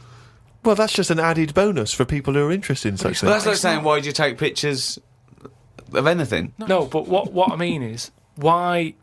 At what point are we going to stop? Are we going to start sort of X-raying the fella's testicles and saying, well, there it is at a really young age? Well, Where are we going to stop? it's just horses for courses, isn't it? Some people like to have a record of their baby in the womb. They That's like right. to show their baby. They're They sit excited about it. They sit down and they show the friends the slideshow. That's the birth. Oh, that's the conception. Oh, look, Ron's going a bit mad there, isn't he? But why do I need to see this? This is what I'm saying. It was an awkward situation because she was happy with it. I was like, oh, God. You know what I mean? It was an odd-looking thing. I couldn't say, oh, it looks like you, because that would be a diss. Well, Rick, you're not the only one who's been away. I know you've been off working, but I, at long last, have taken a bit of leisure time. Go on. And you've probably heard of the Rio de Janeiro Carnival. Only one of the hottest, events in the world calendar. Yeah. Imagine me down there. Oh, Rio, God. you can imagine, did not know what hit it. Oh, God almighty. Imagine, were you like Paul the Party Animal Parker? He would not have been able to keep up if he was with me. God, what did you do? What did you get up to? Oh, let me tell you right now. Day 1, I almost drowned. Day 2, I got a foot infection and spent the day in the hospital. And the rest of the time, I had diarrhea. So that was a hell of a time. Carnival. Yeah. I did. I was able to watch some of the carnival on TV, and it looked brilliant. It looked Did it? amazing. I didn't actually. It was difficult to make out because the TV wasn't actually in my room. Because in an effort to save money, I wasn't staying in a hotel. I was staying with a bunch of other people in some kind of, like, someone's flat that they let out. And so I had to watch the TV, like, from my window, watching a neighbour's TV. And of course, when they changed the channel, often during the juicy bits, I couldn't see anything. And but it looked really good. I'm bunged up at the moment just so I can get through the show. But I've just been on a 12-hour flight, and it is terrifying being on a flight when you know that any moment you could go. Because you know how the problem is sometimes the toilet's free, and sometimes you've got to queue up. And the worst bit is that sort of half an hour just before you land, when they say the toilets are out of bounds now. I'd say I went twice before that in quick succession. The woman sat next to the toilet. She didn't know what was going on, the noises and stuff in there, and because I was really panicky. Oh, Christ! And so of course then on the whole flight, as we're landing, I'm really petrified because I'm thinking this could. I packed a pair of underpants and jeans in the bag in the holdall. Just in case it all went. And I was really, because I hate flying anyway, and I hate landing because it's the most terrifying moment of the journey. Then it really was rumbling, and I was thinking, I got to get out of here. Of course, you know when you're in a hurry, everything makes you angry. The little old lady in front of me who's just hobbling along off the gangplank. Yeah. Just really annoyed. With your bad hips and your bad and legs. your Zimmer frame. I know you've been through a war, but get out of my way. Yeah. And just anyone who kind of even passes you, and so I managed to get there just in time. Got into and it all went off. Man alive, it was grim. But that was not anything compared with the first couple of days. Because the first day I went for a walk. Ipswich Beach is famous for just the beautiful, beautiful people that gather there. There's so many beautiful women in Rio. It made me angry. I was angry that these women were so attractive and that none of them were even looking at me. So, but anyway, I'm on the beach because I was shopping and I needed a wee. Right, and we went for a quick impromptu swim, and I thought, wee in the sea. Just think of him on this beach, right, with diarrhea. Well, I'm wearing great big long shorts because I'm not going to try and compete with these boys because they are. And you are, could I say this, the whitest man Yeah. I've ever met in my life. Yeah. I mean, with his shirt off, you can see his heart like a newborn fish. Well, this is the thing. As I went into the sea to have a wee, there was a discussion about this. As I went into the sea to have a wee in a litter tray. See, there was a discussion about this because I'm very much of the opinion that you should take your trunks down. And some people, some of my friends are saying, just do it in your trunks and let the sea just wash it away. What a hell of a carnival. And I think I'm against that. I've always been against that in swimming pools, everything, So I'm against pissing in swimming pools, full stop. It doesn't matter whether you take your trunks down or don't piss in But the what about swimming in the pool. sea? Yeah, well, fine, yeah. Fine, okay, right, Fish do it. So anyway, I'm in the sea trying to urinate, and I kneeled because I'm obviously very tall, so it's tricky to get deep enough for the water to mask what you're up to. So I tried to kneel down in the water, right, and I got John Thomas out, but then the water swept out again and just left me on the beach. But luckily my back was to everyone, so no one saw. I can't walked. think of a funnier sight than Steve Merchant on his knees with his little John Thomas out. I don't know how big it is. I've never seen it. But I imagine it's in proportion to the rest of it, is it? I wish. That's all I'll say is I've been a little shortchanged. But so then I got up and I waded a bit deeper in, right? And now I was trying. I got it out. But what I didn't realise is that the waves just off the beach are really just uncontrollable. You never know what's going to happen. So suddenly I see this giant wave coming towards me, crashing towards me, and I got the cock out and everything, and it grabs this wave, comes over me and lifts me up, flips me up in the water, right? And I'm floundering around. I can't see anything because, of course, I had to take my glasses off to go in the sea because I didn't want to lose them. Oh God! So I floundering around, and I'm genuinely getting scared because as I try to get into shore, the wave just pulls me back again. So I'm waving to my friends on the beach. But With everything. Well, what I don't realise is that because I'm not wearing my glasses, I don't realise that I've been dragged along the beach some way, and I'm not actually waving to my friends. So there's like a bunch of these beautiful women on Ipanema Beach watching a pasty white man waving with his cock out. And what annoyed me was my friends were laughing, and that really angers if me. I'd have been there, I would have burst. But why wouldn't you have come running? Would you have come running in and helped me? Oh, I couldn't have saved you with your glasses off and your knob out. If I ever save you, I want you to be fully dressed with your glasses on. So you'd have just let me go. That would have been what you'd said to my parents. He had his knob out and his glasses off. There was no way I was going to... I can't think of a funnier sight. Oh.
For the past few years, Ricky Gervais, Stephen Merchant, and Karl Pilkington have been meeting regularly for a series of pointless conversations.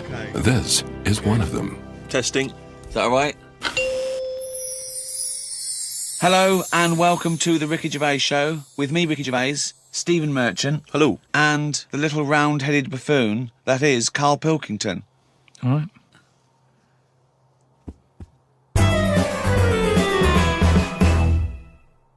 Carl, I've got a couple of little facts for you, just to try and inflame your imagination. Go on. Sharks are immune to cancer. Are they? Yep. So how have they found that out? Well, I don't know, but I've never heard of any fish having cancer though. I haven't heard of a cod being ill. So why are we focusing on that one?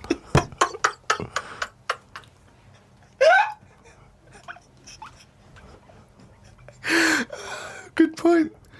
Okay. Stroking a spider can cause its hair to fall out. What? Because it doesn't like it and it gets stressed out, or is it just that some people are rubbing too hard? No, I don't think it's they're rubbing too hard. I think it's something to do with it. I mean, what sort of maniac is stroking a spider anyway? My mum did it once. Really? Yeah, not to a spider. Right. It was just a little bee. She'd been out, sunny day and that. Got the washing off the washing line. She was bringing it in. Little bee sat on the top of like the bed sheet or whatever it was. Yeah. And she's in the kitchen with it, and she goes, "Look at that little bee there." She started sort of stroking its head. It loved it.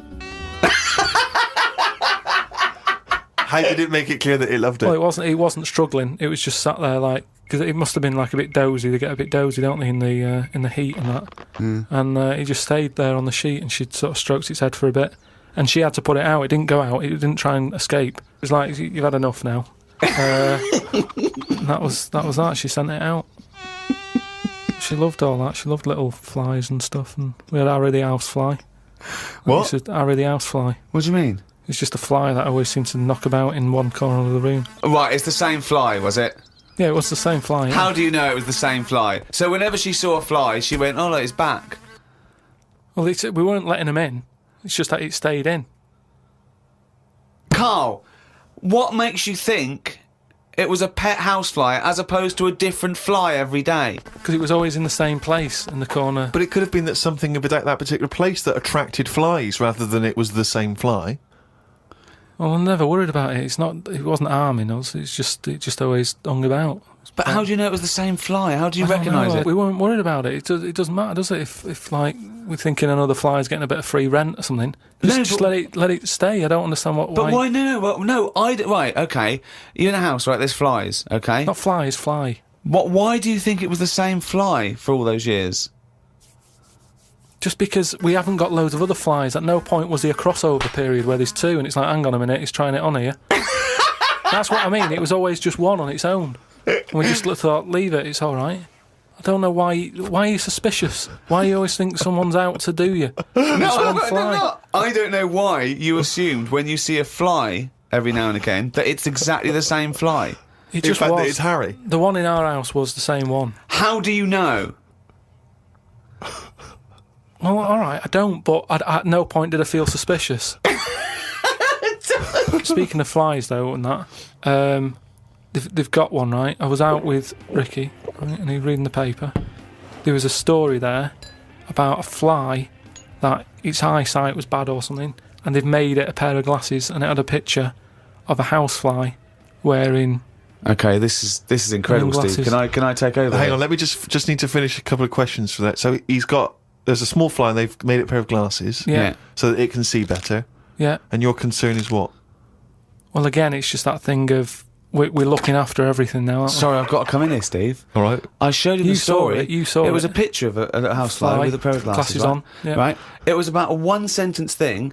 It was about how far technology's come. Yeah, and a we're group helping of flies scientists out. using microscopy, right, and laser tools had, as an exhibition, shown that they could make a pair of glasses smaller to fit on a house. They'd put it on there and they'd taken a picture of it, and it's on display. At no point was it actually, because the fly had bad eyesight, the fly was presumably dead, it was purely an art installation or a show of technology. I thought you were going to say, Rick, that you'd drawn the glasses on there. Yeah. And he believed it like, there's a bearded lady in this paper.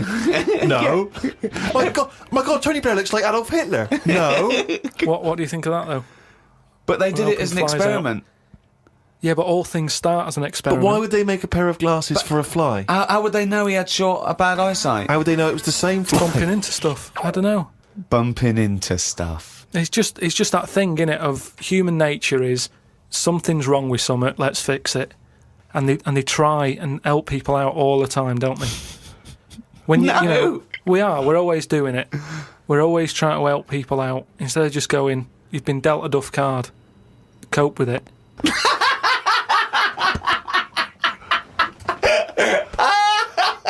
Came up with a good idea. We'll be the judge of that.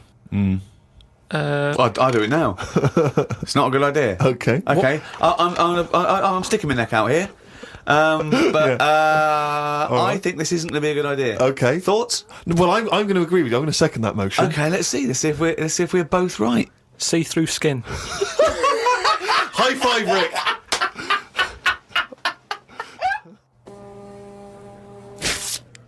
We've had a few emails about the old shows. People came into them late in the season. Did I not tell you this? We had an email from an Inuit. Really? Yeah. I thought I'd mentioned this. Have we not mentioned this before? No. No, it was an email from a guy who said, I don't think he lives in Canada, I think, or somewhere else. I apologise if I'm getting that wrong. But I think he said he was half Inuit and he listens to the show. Half Inuit?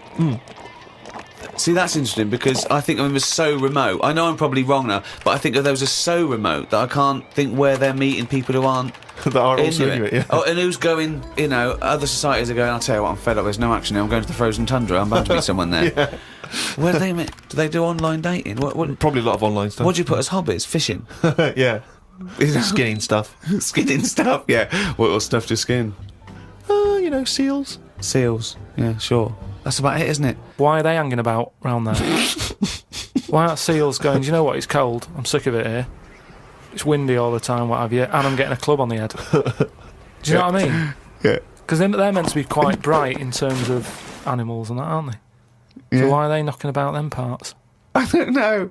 Say, like, if seals died out, right, would that be a problem? We've done this. We've been through this before, Carl. Everything has a knock-on effect. Even a seal, that's sort of in between something already. It's between a fish and a dog, isn't it? I knew you were going to say dog. It's not between a fish and a dog.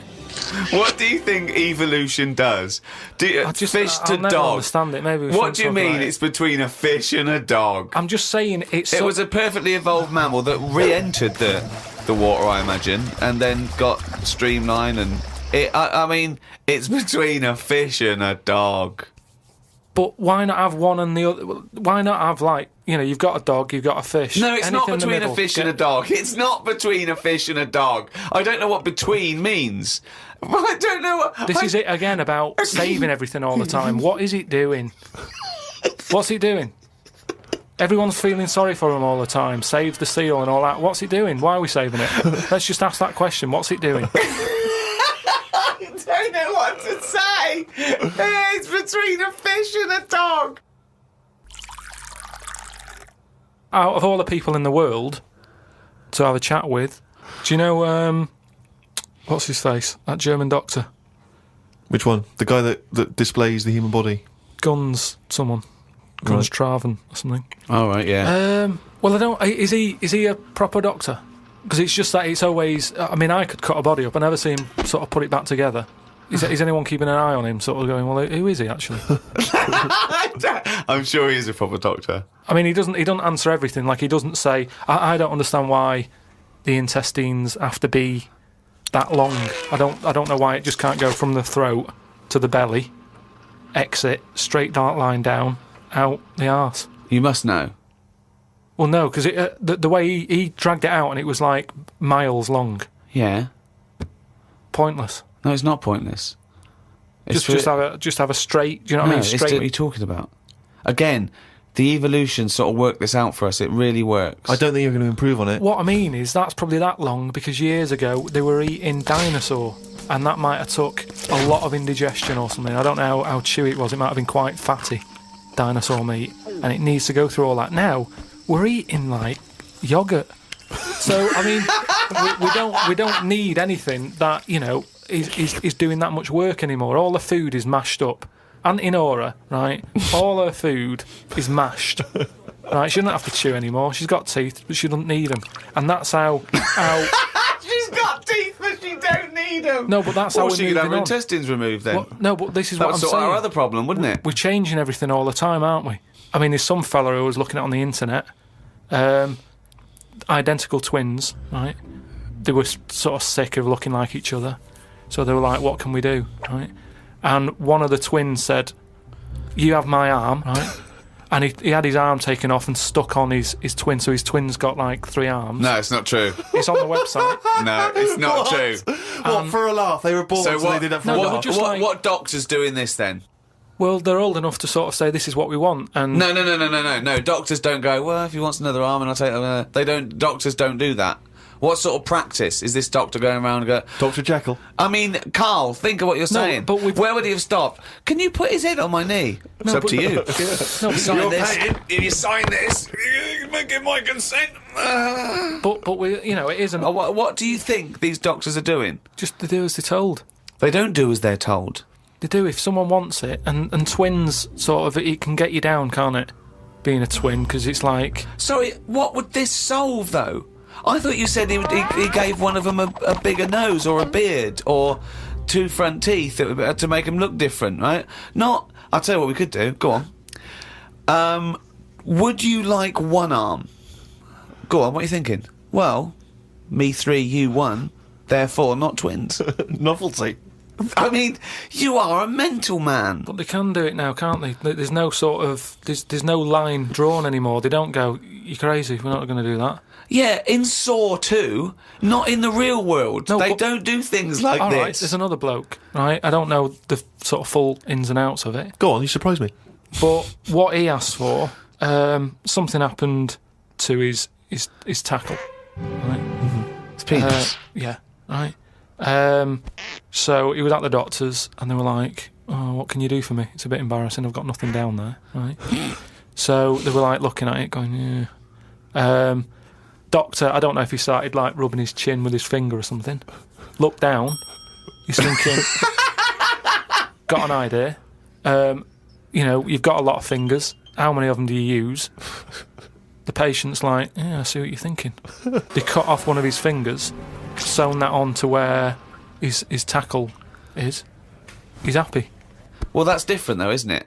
Well, That's where they've really taken different. tissue. No, but I assume they fashioned it into more of a knob than a finger. If you were doing that, use a sausage.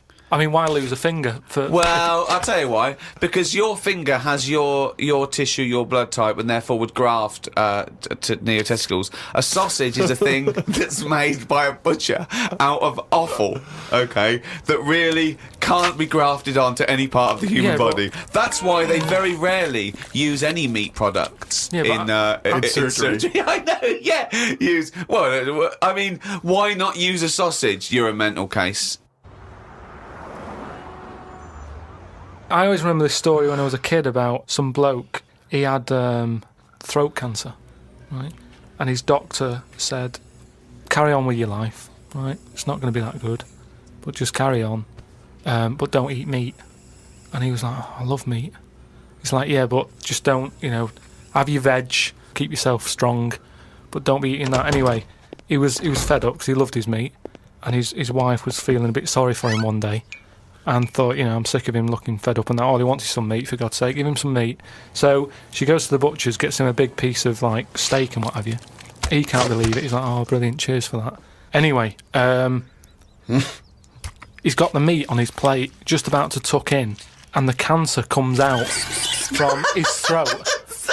What? No, it's something, I know, it sounds really weird, but it's something that I was told about years ago when I was growing up. What are you talking about? It was just some bad illness, some cancer thing, and it was coming out waiting for the meat. It was sort of dying. Again, a lot of your medical knowledge is from... It's from the film Alien. So this guy with throat cancer, okay, as opposed to it being a disease of the cell... It was like a living... The Alien. It was Alien. So it was the animal... It was the little animal cancer. That's why what he are you wasn't allowed talking to eat about? meat. He wasn't allowed to eat meat. So it's sitting there. So it's actually sitting there and throwing. Well, I'll tell you what I'd have done if I'd have had some cancer in my throat. I'd go, there you go, rid of that. What are you talking about? So what happened? He choked to death on this thing, and the wife was like, "Oh, I shouldn't have given him the meat after all." Just that's a bollock story. It's all. There's loads of weird stuff like that There that is. happens in medical stuff. Well, the terrible thing is, if you got testicular cancer and you eat meat, your bollocks come out of your trousers and they're all over the plate, and you have to be asked to leave the restaurant. Oh, chimpanzee, that is only gonna bring it down a little.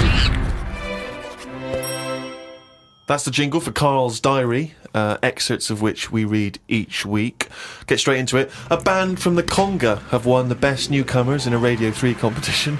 They use pots and pans for instruments. It says that the Conga is a poor, sad place. So why do people do that happy dance at the end of parties called the Conga? Right, one is the Congo. There's no place called the Conga. They come from a place called the Congo.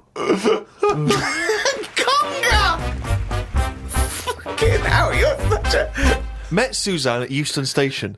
I said I would sort out the tea tonight, so I called the curry house. The fella couldn't understand me. I asked for 2 poppadoms. He kept saying, how many? I kept saying 2. He still couldn't understand. I said 1 more than 1. He understood. When we picked up the food and took it home, there were 5 poppadoms in the bag. Oh, God! Oh, God. There is a restaurant somewhere that sells knobs to eat. No, there's not. There is. No, there's not. No, there is. It says that women can't eat too many of them, and if you want a seal's knob for dinner, you have to book in advance. Right, it's gobbledygook. This is the ramblings of a madman again. It's a trend, he writes. It won't last long. It'll be like hummus. Called Ricky and asked what the difference is between the mind and the brain. Yeah, he did. That's a hell of a phone call Yeah, to get. unbelievable. Unbelievable. Ricky did explain, but I can't remember what he said. I wondered at what age you are when the mind kicks in. Okay. Ricky changed the subject and said there is an island called Spider Island. There's nothing but spiders on it. A bloke went to visit the island and said there was 1,000 types of spider in one tree. What do you think about that? What do you think of an island that's just full of spiders?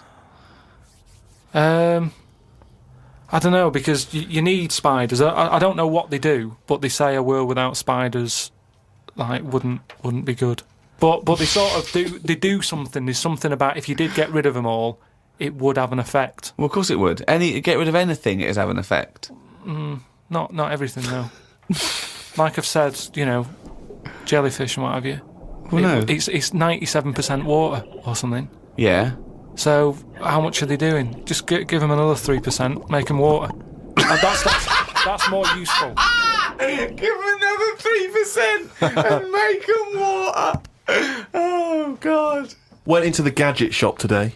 It's full of stuff that we don't need. Gadget used to be a good word that made you think of James Bond with all his gadgets. The best thing I could find in the shop was a clock that ran on potatoes. We are definitely going backwards. I agree. Well, who cares about that? A little electrical impulse, so what? Had a night out with old schoolmate. Found out about more of the other lads I went to school with. One is living underground. What do you mean living underground? Not like a mole. Do you mean he's got a basement, or do you mean he digs a hole every night? My mate went to visit him and he said it had been raining really heavily and that, and it's all the rain's running in. What do you mean he went to visit him?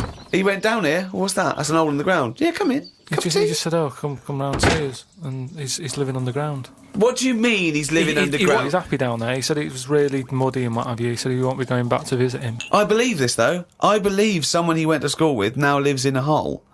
That doesn't shock me. You spent far too long with him, if that, now you're just happy to accept. I totally accept that. I'd be surprised if I walked round where he lived that there weren't more people living in holes. His dad wanted to throw his budgie on the fire. True. His budgie died, his dad said, let's throw it on the fire. I mean, his mum, what did your mum do?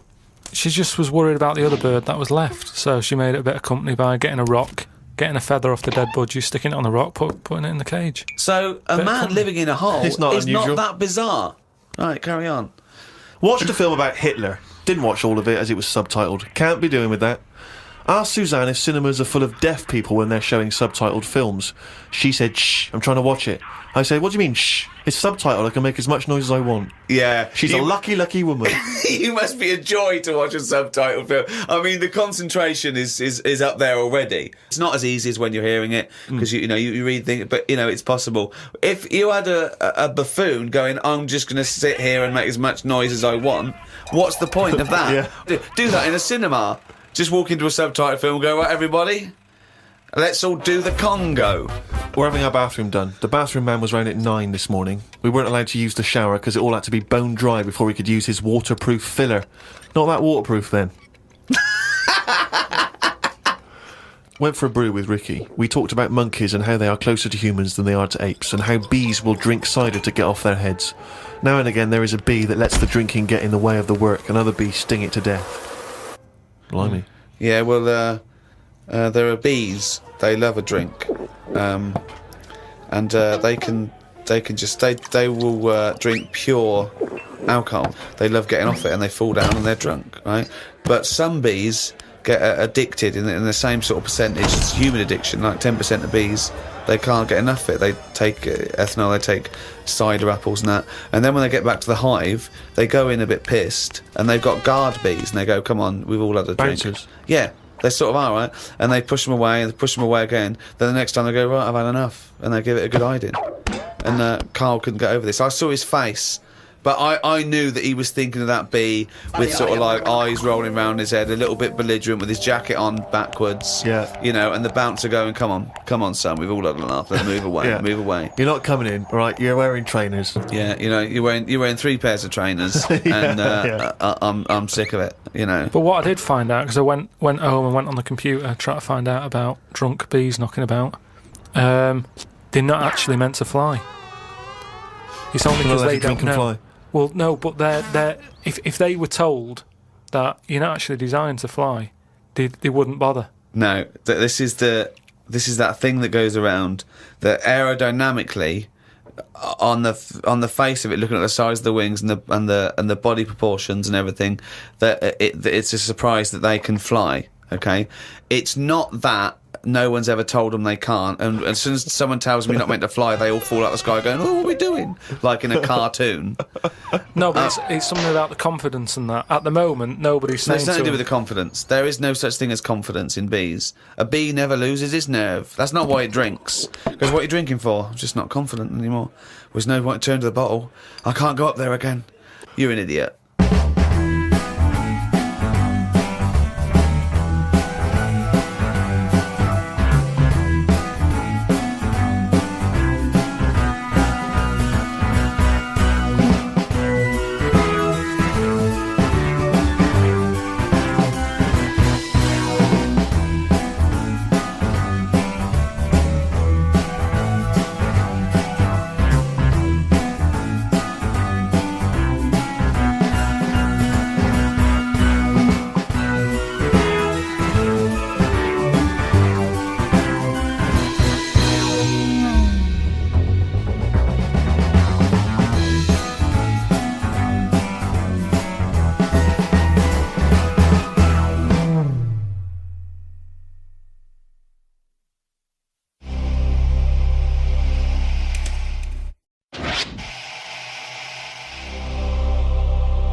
For the past few years, Ricky Gervais, Stephen Merchant, and Karl Pilkington have been meeting regularly for a series of pointless conversations. This is one of them. Testing. Is that all right? Hello and welcome to the Ricky Gervais Show with me, Ricky Gervais, Stephen Merchant. Hello. And the little round-headed buffoon that is Karl Pilkington. All right.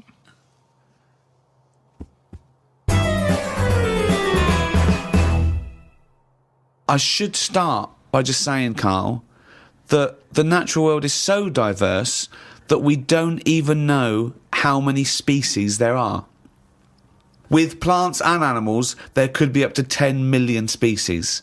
There are 37,000 different species of spider alone. What do you think of that? It's a lot. It is, isn't it? A lot. But if there's loads of stuff out there that we don't know about, and we don't know what it's doing, is it that important? Is it worth finding them now? Well, yeah. Why? Well, it may give us the key to unlock other mysteries. A spider won't. Well, it might do. A spider won't be unlocking any mysteries. Well, that's what I mean is the police know about the gangsters, but they go, right, we're aware of them, let them get on with it. We'll keep our eye on them. And it's the same in the jungle. These spiders, the deadly ones you're aware of, the ones that are just pottering about, you go, don't even worry about them, don't even give them a name.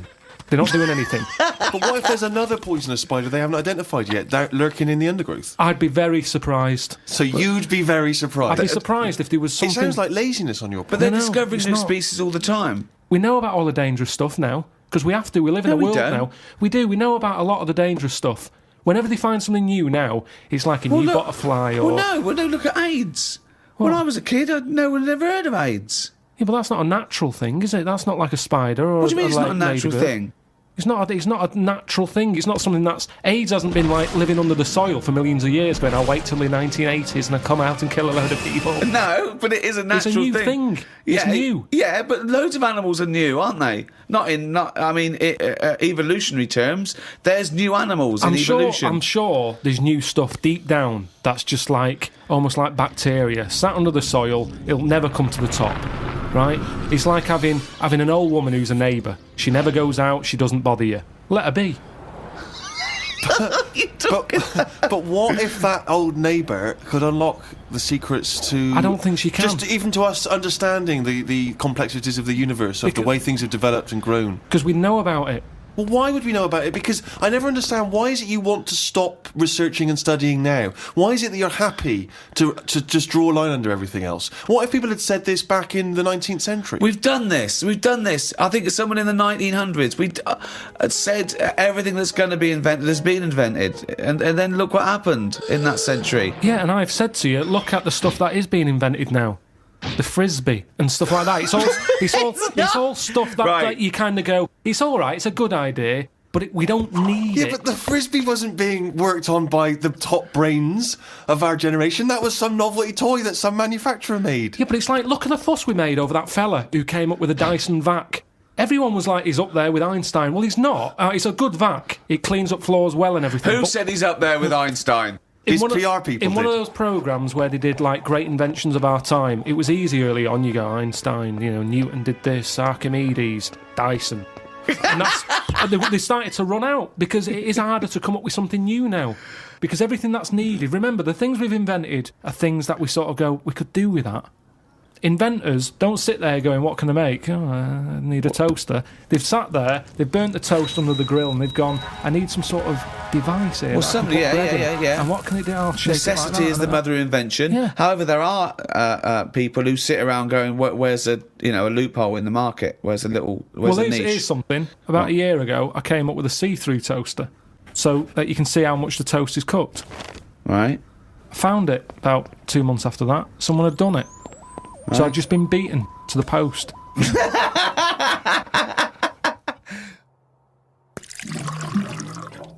I met a bloke on a conference once who sent a drawing to Blue Peter.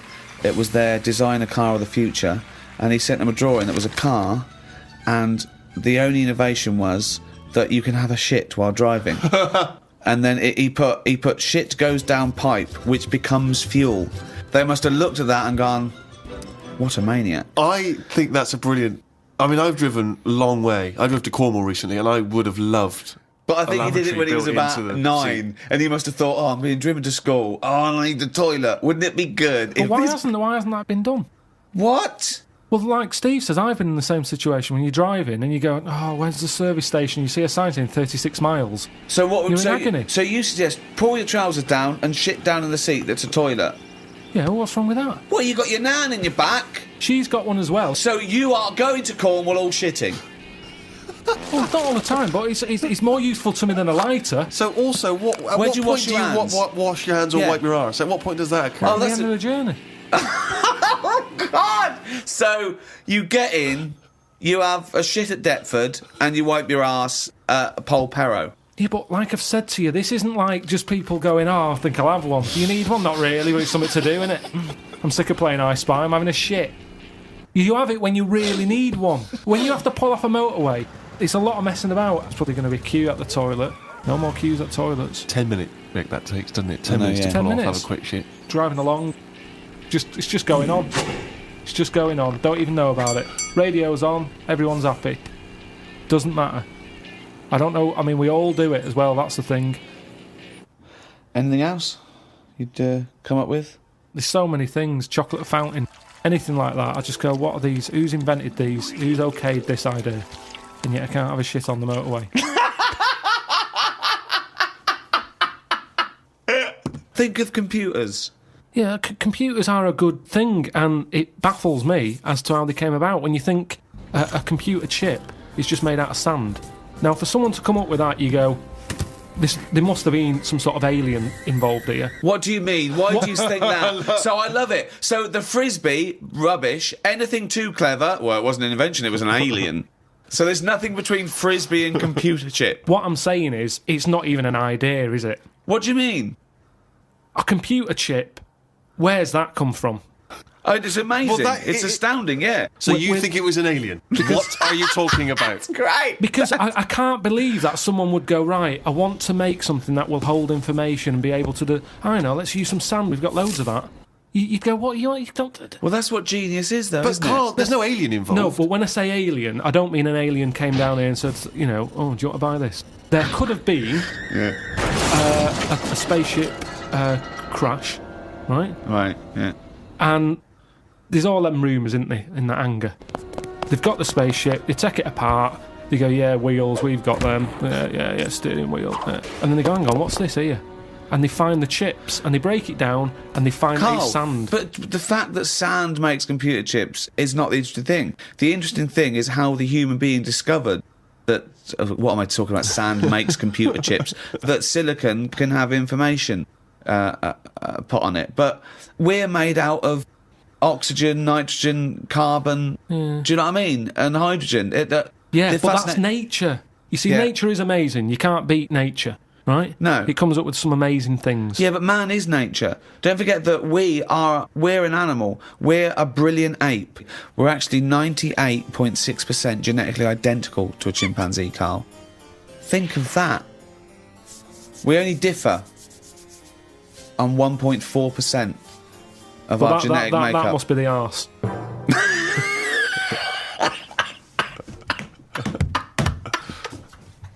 Because that's a lot different. Animal rights is a hot topic. It's a big issue. What rights should they have?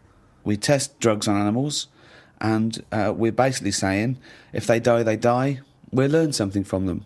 People do make distinctions between animals' rights. They know that it's probably more acceptable to kill an ant than punch a cow.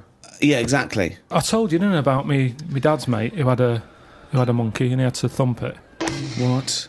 Well, there's two things there. One, why did he have a monkey? Two, what sort of discipline is thumping a monkey? What was the monkey doing? He was annoying his wife a lot and sort of, pinching her arse and stuff like that. Right. That's Wait not a minute. true. We've It's never not heard true. this before. How have we had all these years of monkeys and we've never heard this before? Ago. Your dad had a mate who had a monkey? Yeah, I'm sure I told you. Why did he have a monkey? Just for a laugh? Well, it was back in the day when people did. They all had like odd sort of pets and that, didn't they? In like about 68. Oh, in 1968, when everyone had a monkey. We had to thump it. Now the weird thing is, No, that's weird enough. Is this is all the story? This is the entire story? No. You've got all the information you've got is he had a monkey and he had to thump it? yeah, my dad told me about it when he found out that I was into monkeys. He said, "Oh, Benny thumped one," and Benny thumped one. Oh, my son's into natural history, particularly simian variety. I've got an interesting fact for you, Carl. Sit down. What is it, Peter? Benny thumped one. Brilliant. But what was interesting is the way that people are thumping other people all the time. No one bats an eyelid. Thump a monkey. People go, "You thumped a monkey." Yes, they do. They do go, "You thumped a monkey." So that's what's weird, isn't it? But this chimp doesn't want to be caged and kept in a fucking council house in No, Manchester. it was quite happy. And if It it wants to wasn't live like a happy. human, I mean, in the 70s, there were all the teabag adverts and all that, and they were loving that. No, they and weren't people loving it. interfere. People go, "Oh, that's unfair." Now they're in like a cage in a zoo. You're going, "It was better when I was pushing a piano up the stairs." They weren't really. They weren't actual delivery men. They weren't really sitting down and having a cup of tea. It wasn't a documentary. A week in the life of the monkey delivery men. I love that. Chimps in a zoo now going, "Okay, now at least we were free." Remember when we used to drive a van And for a we were, living? and we're on 58 quid a week. Yeah. They're not meant to be kept in a house in Manchester. Cruel to keep a person in a house in Manchester, so it's fucking cruel to keep a monkey. When I was about 13, 14, I once tried to improve the animal kingdom by making the hardest animal ever, the most perfect animal. Now, just to clarify, you didn't, in sort of Frankenstein style, No. try and bolt various bits of animals together. It was a drawing that I sent to Blue Peter. There was no competition going on. You just thought they would be appreciative. I thought of it. they'd look at that and they'd go, "Well, he's a genius. Yeah. This is like Da Vinci." Sure. And this is the animal. This is what I thought, the perfect animal. I mean, when I say perfect, I meant the hardest animal. This Right. animal, it could take anything. It was just the strongest, hardest, fastest. Right. Yeah. So I started with the head of a lion. Of course, that makes Do you know what I mean? perfect sense. Roar, it looks good. Roar, bite you, right? Okay. I popped that on the body of a rhinoceros. Okay, so it's got the toughness, the armour, if you like. It's full strength. Head of a lion. Think of that. So you've got this picture. Head of a lion, body of a rhino. Perfect. Okay? Hold on, though.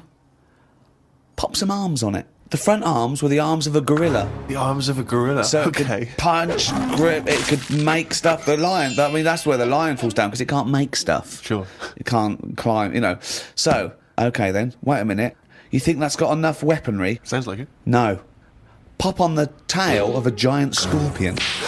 A giant scorpion? Yeah. So a scorpion that's the size of a rhinoceros. Exactly. So the tail was as long as that rhino. So now this is a scary animal. Yeah. And this is where the animal fell down. I thought, right, legs. Well, the fastest animal is the cheetah. Cheetah. Popped on 4 cheetah legs. 4 cheetah legs. It would have collapsed. Crushed under It the would have weight of the collapsed rhinoceros. immediately. So, Yeah. And you drew this, did you? drew it, yeah. Did you show it to anyone else? Yeah, my mates went, that's brilliant. Right. They said, that's brilliant. And then just sent straight to Blue Peter. Yeah. Any reply? No reply at all. Really? No reply at all. Surprised. What do you think of that, Carl? If you wanted to make the ultimate fighting animal, what would you come up with? If you had the power, like that fella in Arabian Nights, size of a chimpanzee, you could change into anything, but you could change into, you know, like that. I don't think I'd go for strength and that. I'd go for survival. What would you do? Cockroach. No, I'd have like an armadillo's body. Right. Okay. I'd have a head of an owl. Right. The head of an owl? Yeah, why, come on, why? What does that bring to the table? The head's there to sort of make it look friendly to the make it look human friendly. race. So Okay. because if you look half decent to the human race, they'll look after you. Right. That's the way it works, Yeah, isn't it? With okay. a cat and a dog and all that. So the owl makes it look nice. Right. I'd have. I wouldn't have legs. I'd go for like the slug juice. What do you mean? So now you're a really slow-moving, legless armadillo with a head of an owl. Slithering along. How is that going to be friendly? They'll see the beautiful face, but then they'll be terrified by the sludge. No, because the head's that nice that they'll forgo the sludge. But hold on, though. But wait a minute. So it's got this thing that's stuck, right, going at 0.1 miles an hour, with a going, hoo, right? You come over, you kick the head off. How is this No, a because the survival? head can go into the thing like a tortoise. Can it? Yeah, of course it can. Into the armadillo body. Well, no, an armadillo doesn't do that. It just curls up into a No, ball. this isn't an armadillo, is it? So it's... Oh, go Why on has then. it got the sludge? Why Because is that so what attractive? I'm thinking is an armadillo. They're good when they're on their feet. Flip them, they get stuck like a tortoise. Right. Slug stuff keeps it down.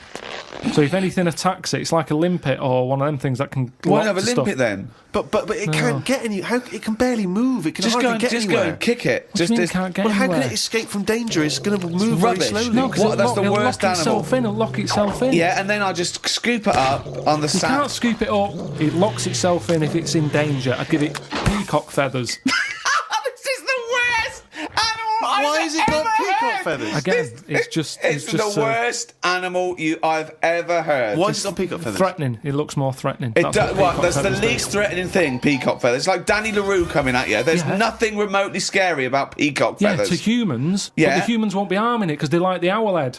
People will like to have these things in the garden. They eat lettuce. They eat lettuce.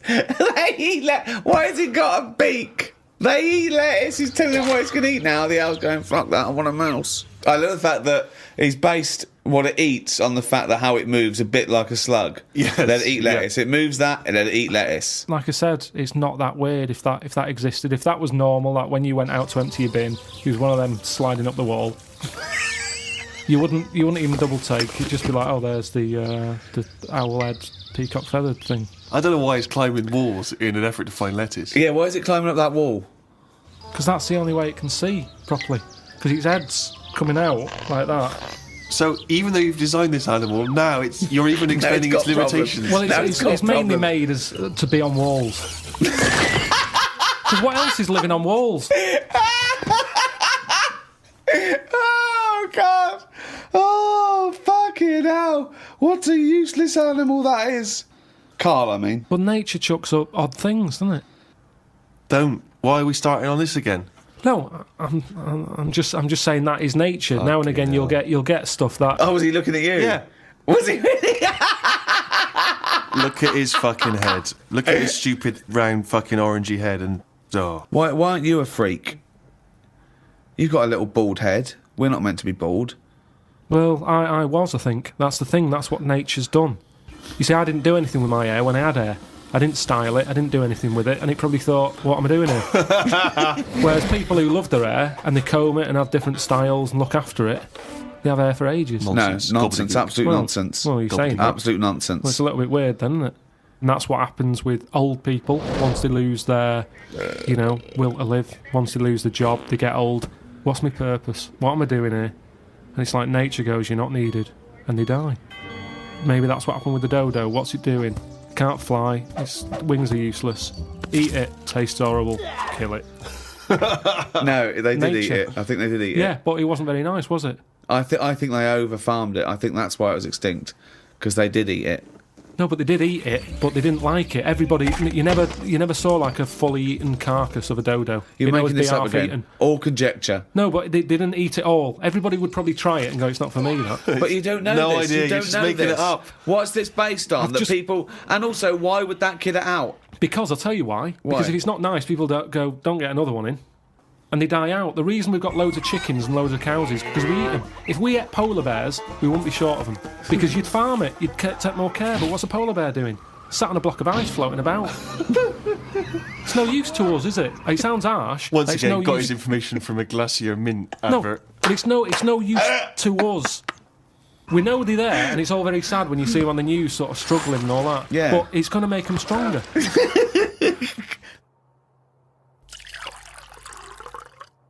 I saw this trailer for this documentary that said the man who's having a baby.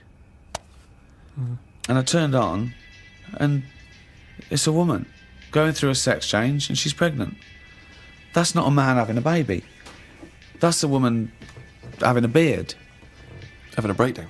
Why is that? What? That's a con. That is pure sense. It's a man having a baby. Look, world's first. No, it's a woman. It's a woman. What do you think of that? What would you do for your doctor? And I came to you and went, Carl, listen, I'm having a bit of a rethink of these. The penis, I hate it. I hate this cock. But what do you mean you hate it? I hate it. I don't want it there. It doesn't look right. It doesn't look right. It just sits there resting on these fucking awful testicles that I'm going to get rid of. I want this thrown away. Yeah, well, it's, they're not a great look. I know that. Everyone knows that. It's just the way they are. I mean, if we're all being honest, they're an odd design. I don't think anyone likes their own, do they? That's why we cover them. They're not a great thing, are they?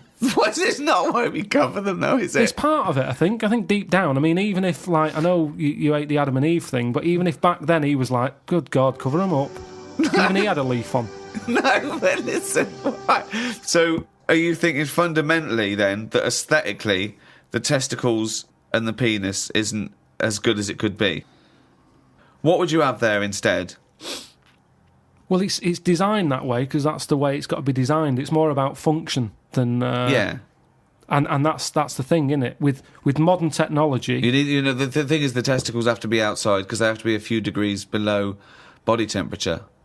Yeah. Otherwise, the Sertoli cells die, which sort of feed to semen and all that. So, they to be functioning and sort of like fertile, they have to be outside, which is annoying because I'd put a little rib cage around them, like that. I'd pop a rib cage round those, protect them, wear a cricket box, have that built in, so you cannot get a swift kick in the bollocks that but makes it'd you be feel sick. But it'd be better if they could sort of reverse up in a way that they were hidden away. Right. So Yeah. that they were just... Then you dropped them, it's like, right, we need to cool them down, be at it in about half an hour. Yeah. Zzz, drop them down. Yeah, like the gear on an aeroplane, landing gear. Yeah, and landing gear down, and the bollocks and the cooling down. Or you could just pop them in the fridge for 10 minutes. It's Well, like they the- could detach and you could pop them in the fridge, cool it Yeah. down. Can you make me some breasts? Easy. Okay. Go on, you say easy. What are you going to do? What's your plan? Just, how do you do that? It's tablets, isn't it? No, but Testosterone, isn't it? Testosterone. Toblerone. I want some Toblerone. Well, that's- sort of pointy tits, like Madonna.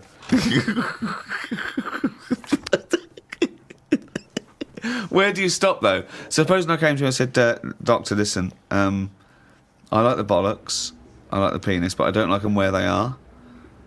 I want them in the middle of my chest. I want breasticles. Yeah? The arse, I don't like it round the back. I can't see what's going on. Pop that on the front where the bollocks were. I want my arse where I can look down and see what's going on. Can you do it? I think it's just easier to move the head. Isn't it?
For the past few years, Ricky Gervais, Stephen Merchant, and Karl Pilkington have been meeting regularly for a series of pointless conversations.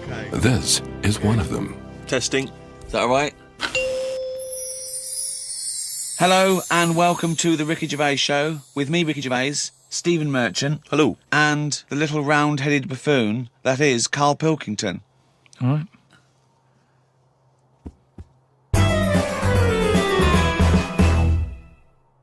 Carl, when was the last time you reminisced? Well, my mum and dad have been round, haven't they? So been reminiscing a lot. Yeah. What were you thinking about? We're just chatting about Tic Tacs. One of the great memories, yeah. The happy memories. Now, I used to love them Yeah. when I was younger. Yeah. My dad got a load of them. What, this year? No, Just recently? years ago. Years ago, right. Years ago when I loved them. I said, I love Tic Tacs, me. Yeah. He met one of his mates. You didn't nick him from the sweet shop? No, that's what he you knew did, some yeah. mate who could get his hand on a load. Right. And he Thief, must have he was a got thief. about he must have got about 30 crates of Tic Tacs. 30 crates of Tic Tacs. Honestly, we'd have about 24 on each crate. We got them, stuck them in a cupboard under the just in the kitchen in the corner. Yeah. Now, I worked my way through about 6 crates. I was quite happy. When? In how long? I don't know, in about 2 weeks, 3 weeks or something. Right. And then after that, I'm getting sick of these. Right. Yeah. You were minty fresh, but you were sick. Lovely fresh breath. Yeah. Yeah. But I mean, I haven't got that much more to tell you about it. It's just... What do you I so just this- Sorry, remember- whoa. Bear in mind, this was something he was recently reminiscing with his parents about. They were sat round, and we've already learned up to an hour could go by reminiscing. Sat round for an hour, talking about the great I've already Tic run Tac out of saga. responses. I've got Yeah. nothing to say about No that. opinion. I It mean, was- I was nearly going to say, what do you do with the empty little flicky Tic Tac boxes? Yeah. And then you realise that that's utterly dull and boring. Well, and not I of any interest. was struggling. I don't know what this anecdote is, other than a bloke. Other than you said, your dad, I like Tic Tacs, me. He went, all right. I talked to Albert. Albert, you got Tic Tacs? I've got 30 crates. If that'll do, yeah, yeah. Bring him round. Put him under cupboard. He's got through 12 crates. What's his breath like? Fucking lovely, but he's been sick all over the cunting place. Oh, do you want some more? No, of course we fucking don't. You'll talk about that in a few years' time. Of course we will for about a fucking hour. No. And then we bring it up on an audio book. But I think that's how we got onto it, because even though I tried to get rid of a load, I used to give them to mates, take them to school, say, have some Tic Tacs. Yeah. You can have them for free. We used a load in the cat litter tray. No. No, we you did. didn't. We did. It No, was you just didn't. ways of getting rid of them. Jesus Christ. Sort of freshy smell, isn't it? It's the That's same amazing. sort of condensity in that, isn't it? Condensity. It is the same condensity. Condensity. Yeah, so I got rid of them like that. And then the weird thing was, even though I'd got shut of them all, you'd be backing up and you'd always hear one ting its way up the tube. It's tinging its way up the tube. It's tinging its way up the tube. It's tinging its way up the tube. Ding tong, ping pong. It's tinging its way up the tube. That sounds like something from Willy Wonka. Oh No, God. it's just I'm just demonstrating that because that's how many of them there were around the house. You'd drop them, and they'd go in every corner and that, like Pac-Man or something. They'd be everywhere. You'd be backing Amazing. up. tinging it up. Sheila's getting married. Hannah gets confetti. Don't buy any confetti. Go to cupboard under stairs. So yeah, that's a little memory there, isn't it? It is a little memory. Now it's a really little memory. The strange Tic Tac house in Salford, where everything is made of Tic Tacs. Wow, that must have been a hell of a time you had with your parents there. The old Tic Tac No, but it's reminiscence. better. You see, you're saying, "Oh, what a boring story that is." But when I my see mum and you've dad, re-gravelled the drive. Yeah, smell it. suck the drive if you want.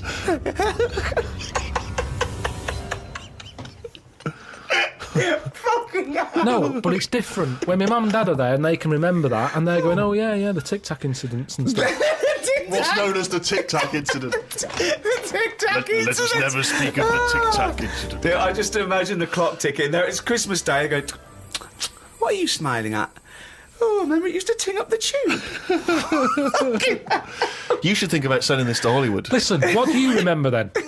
What do I remember? That's an amazing thing to say. That's a difficult question to answer. Yeah, I don't. Nothing at all. Karl, I know you like to be kept abreast of all the latest breaking science news. Did you read recently about the blind mice that they have been able to make see again? And hopefully they're whatever they did, which allowed these mice to be able to see again, they're hoping to be able to do with humans in maybe about 10 years' time, or at least begin tests. Extraordinary, isn't it, to be able to cure blindness would be a remarkable achievement in science. It is, but it's just that thing how they say they've done it on mice and what have you. Yeah. If I was blind and I went in for the meeting with the doctor, Yeah. and they said, "Do you want yours doing?" And then they said, like, "We've done it on mice," that wouldn't be good enough for me. I'd say, look, when the blind fella gets in, don't say we've done it on mice, just say we've done this on eyes. Because if he goes, what eyes? Just say just a pair of eyes. Yeah. As soon as you say mouse's eyes, it's like, well, it's not the same. And it would make me go, I'll leave it. Yeah. And then you wake up and you can see, but you've got very tiny eyes right in the... You've put in mice eyes. I'm scared of cats. It's just eyes. I think I just don't like having my eyes messed with, and even if I was blind, I wouldn't like it. Right. And I think mine are more active than most, my eyes. What do you mean?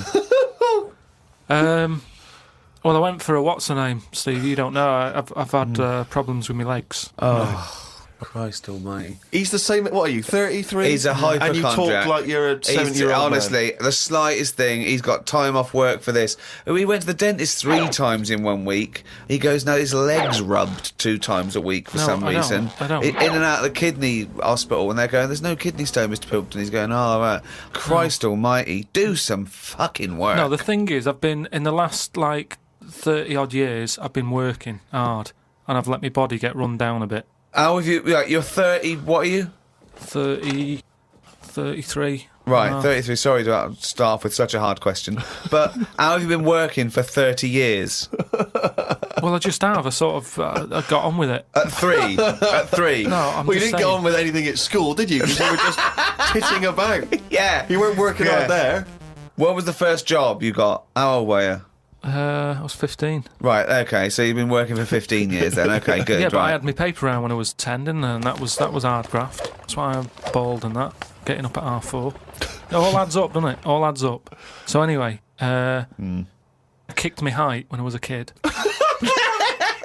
He always says this, like it's a classic story that everyone should know. Everyone and knows, also right. the phrase "kicking my own height." Yeah. Explain what you mean. Just kicked my height when I was a Kick kid. your. No one understands. You Carl. kicked your leg up to the kicked height my that leg. you were at that time? Yeah. Yeah. So I if kicked you were, my height. It's not a well-known phrase. You can't just go, "I kicked my height." So you're 4.5 foot and you've put your toe up into the air 4.5 feet by kicking. Yeah, but I landed on my back. Right, okay. Imagine seeing that in the playground. They go, get Karl Pilkington to kick his height. I bet he falls over like a It fucking wasn't penguin. in the playground. My dad got me to do it in the garden. Brilliant. Why did you He fall sold over? tickets, the neighbours were cracking up. Yeah. Why did you fall over? Did you hit I just yourself in didn't, the I didn't head? have kicked the height. I mean, my leg got high up, but I was that chuffed that I got that high. I didn't think of putting my leg down again. What did it look like? What the fuck did that look like? He's got to think it all through. I thought it was automatic. In life, you stayed there. You sort of stay balanced. Christ but you almighty. didn't think, well, I'm loving this. This is brilliant, but what should I do now? I got my leg up. I'll just keep it up. Whoa! Like a Hitler salute with his leg. What were you doing? So anyway, I landed on my back, and I did some damage, I think. And it's because of that. You sure you didn't land on your head? And it's because of that, all them years and what have you, I've had like a trapped nerve in my leg. Right. So I thought, right, now's the time to have it done, because when you get older, I mean, it was the kidney stone thing. Once you've sort of looked at, death and what have you, it just makes you think, got to start looking after your body. Do you think you could die of the slightly bad leg that you've had for 15 years? Well, do you think that'll eventually kill you? Well, it could do if I can't run away from danger quick enough. Right. Again, you're thinking of Jurassic Park coming true. Well, whatever then. I'm just saying, you've got to look after yourself. If there's anyone listening, you could always hop. who's got a problem, get it sorted. I'll tell you what, though, if you have to fight off danger and you kick them, put the leg back down immediately after. So anyway, I went to see this fella, to like a professional leg rubber. A professional leg rubber. Yeah.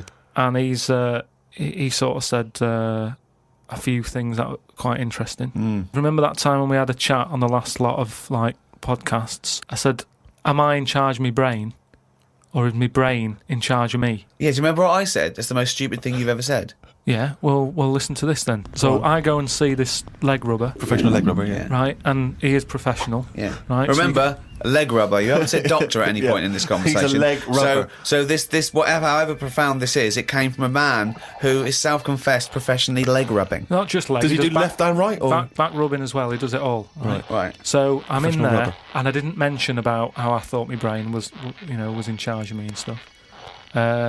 I'm lying there. He's bending me about and what have you. The first problem he came across is that my nerves aren't long enough for my body. I don't know. My nerves aren't long enough for your body. He was lifting my legs up and I was going, right, whoa, stop that a minute, that's hurting that. He's like, what do you mean? He said, I've only got them like just about... Well, that's your tendons. No, but your nerves are in your legs as well, and your tendons don't hurt, it's your nerves that kick in. It's your nerves that make you go, yeah, but they hurts. hurt because your tendons are being overstretched. Well, I'm just telling you what he said. Right, so he lifted the leg up, and I went, right, Was stop this doing above that. a laundrette, this surgery? No, it's a proper place. He had like towels and all that on Oh, okay. Oh, he's got towels there. Okay, yeah. So Definitely a laundrette. so I'm lying there. Other people's towels.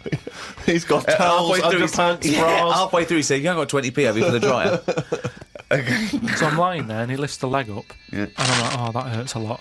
So he said, oh yeah, short nerves. And I said, what do you mean? He said, your outside of the body is longer than your inside. Right, he doesn't sound like a doctor. He does not sound like a The doctor. outside of your body's longer than the inside.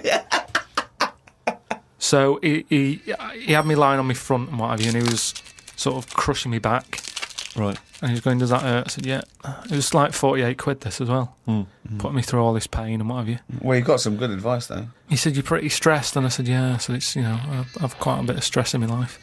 And I explained to him about the kidney stones and that. I said, oh, that's that. He went, oh, shut the fuck up. He probably said that. He said that's where you were probably got a lot of tenseness. And A lot of tenseness. Is that the phrase he used as a trained professional rubber? He's a doctor. He's definitely a doctor. So anyway, he said, do you relax much? You haven't got any Lenore, have you? I want these sheets to come out nice and soft. He said, do you, you should learn to meditate or something. He said, because you're all tensed up. We're living in a stressful world, as I tell me about it. So when I was telling him that I have problems relaxing, he said, that you're obviously the sort of person Who's gullible enough to spend 46 quid for this hokum?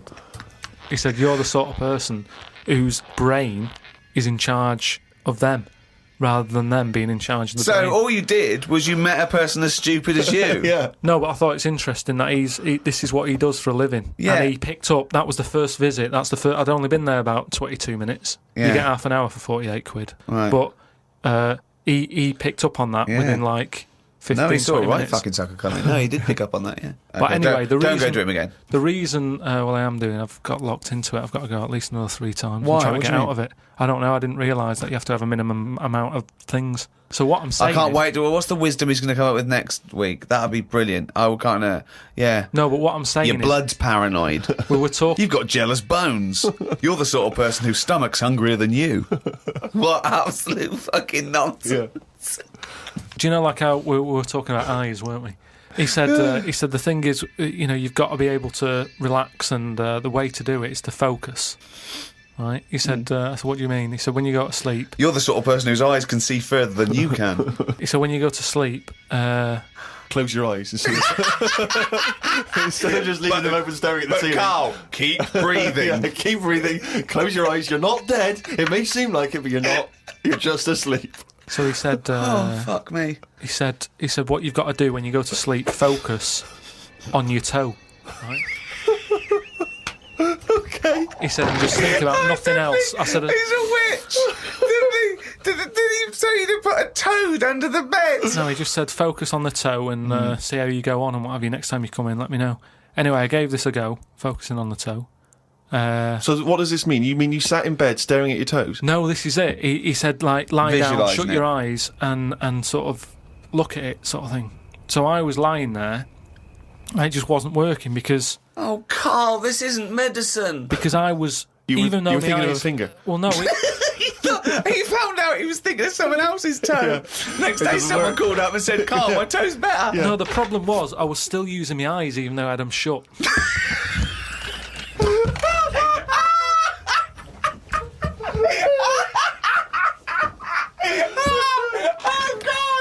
Oh, God! Just when I think he could never come up with something stupid, he pulls that one out of the bag! Right, so what does that mean? Oh, God! You were still... What does that mean? I was straining them. I had them shut, but I was sort of looking down at my foot. You were trying to see through your eyelids at your toe. Well, I was looking down, so I'm thinking that's where the foot is. Because of that, I was straining them and they were stinging, so I had to pack it in. I'm gonna die! I am going to die! Why, out of interest though, and this will sound naive, why don't we remember the very early moments of our lives? Why is it? Is it because it would be too harrowing to remember the point at which we sort of born? Because I don't really remember anything from those first few years. Why is it? Is it just because the brain's not fully formed at that moment? I don't know. The memory's not sufficiently developed? I honestly... It's got to be trauma, hasn't it? It's the things...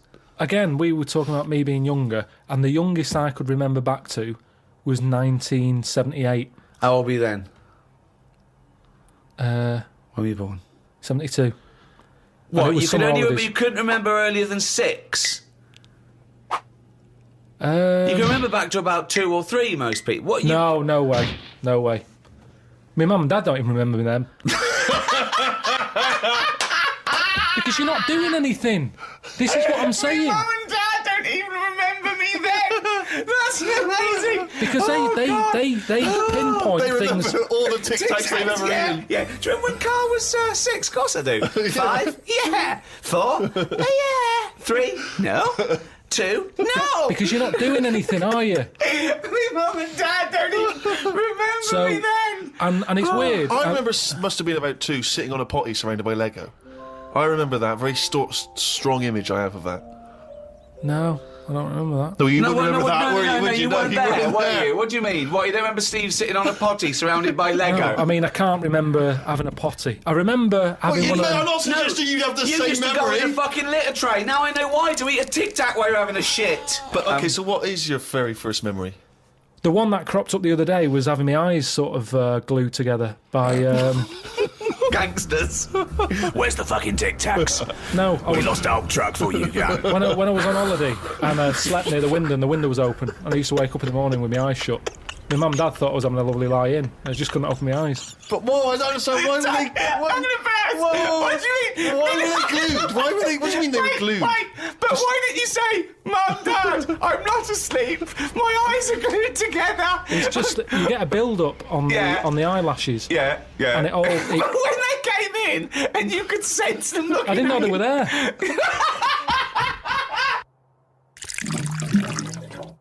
I went to, what's her name?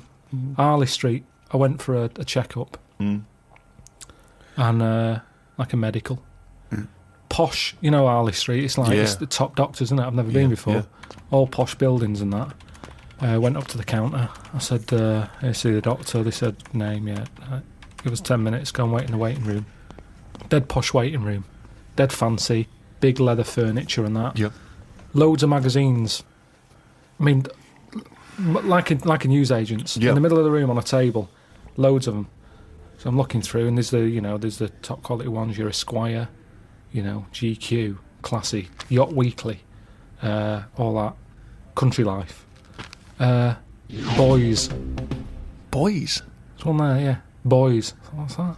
Right, lifted up like the one on top of it, and it's like Boys with a Z.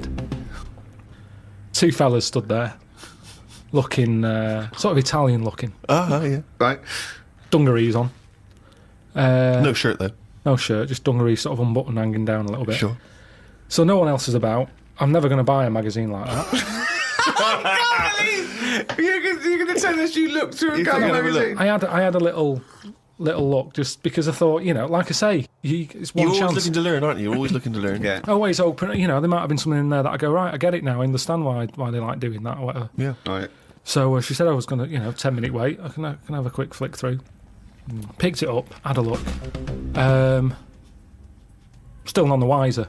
Why? Well, what did you see when you opened it up?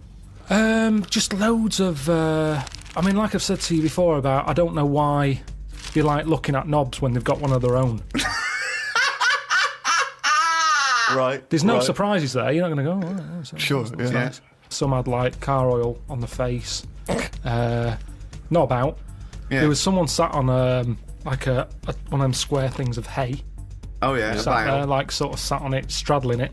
Yeah. That must have been uncomfortable. Again, knob out. Yeah, just looking like it's normal. That's Sort of crazy. sat No there. farmer walks around like that. What was the other one? There was motorbike. They always like them. Yeah. No, I'm going through and then like the content is all puns. Right. Everything was to do with knob. Right. That's the only bit they're interested in the male body. Look at this bloke It's straddling not- this huge throbbing thing. The bike's not bad either. Yeah, Yeah, all that, yeah. loads of them. It was just cock, just 100%. Like let's just talk about the knob. That's a good name for a gay magazine. 100% cock. 100% cock. Did it not at any moment sort of maybe slightly unnerve you that the doctor might come in and see you reading Boys? No, because I wasn't. What about if I walked through? Because I remember once when you were in hospital about to have a tube going down your knob and you were sitting in your pants with stockings on and I walked through and you were horrified. So what if I'd have walked in then and went, Yeah, Carl, what are you I doing? would have just said, "Look at this. Look at this. It's free." And I said, why did you bring that with you? No, I would have just said, "Look, does it look like I brought it with me?" Look Yeah, at this. yes, it does. Well, Because I've never. what? So you Because look I at would never see. You would never see a gay magazine in a doctor's waiting room. So I think you bought that and pretended that it was there. That's the thing. I was amazed by that because there was no there was no Mayfair or anything. They just catered for if you wanted a bit of knob action. It was really. Really, I could have complained. So if you're gonna have this, where's a bit of the other? Yeah. Yeah, you had a bit of this. Where's a bit of the other? I know one of the things that they had, and I thought they're really struggling with ideas. They had a Sukoko. As in Sudoku. Yeah. Sukoko. Surely Sadico is better. No, because it was like Sukoko. Yeah, but it's Dick as well. Sukoko. Yeah. What? And it was still a Sudoku style puzzle, but it just had that name. Yeah. Yeah. It's just So everything. It is was all just Sudoku, but called Coco. That's amazing. That is amazing. Now, if I was gay, do you know, like Let's you have say, a game of Lubo. Let's have a game of Knobopoly. Noberation. Noberation. Let's have a game of chess. Cock.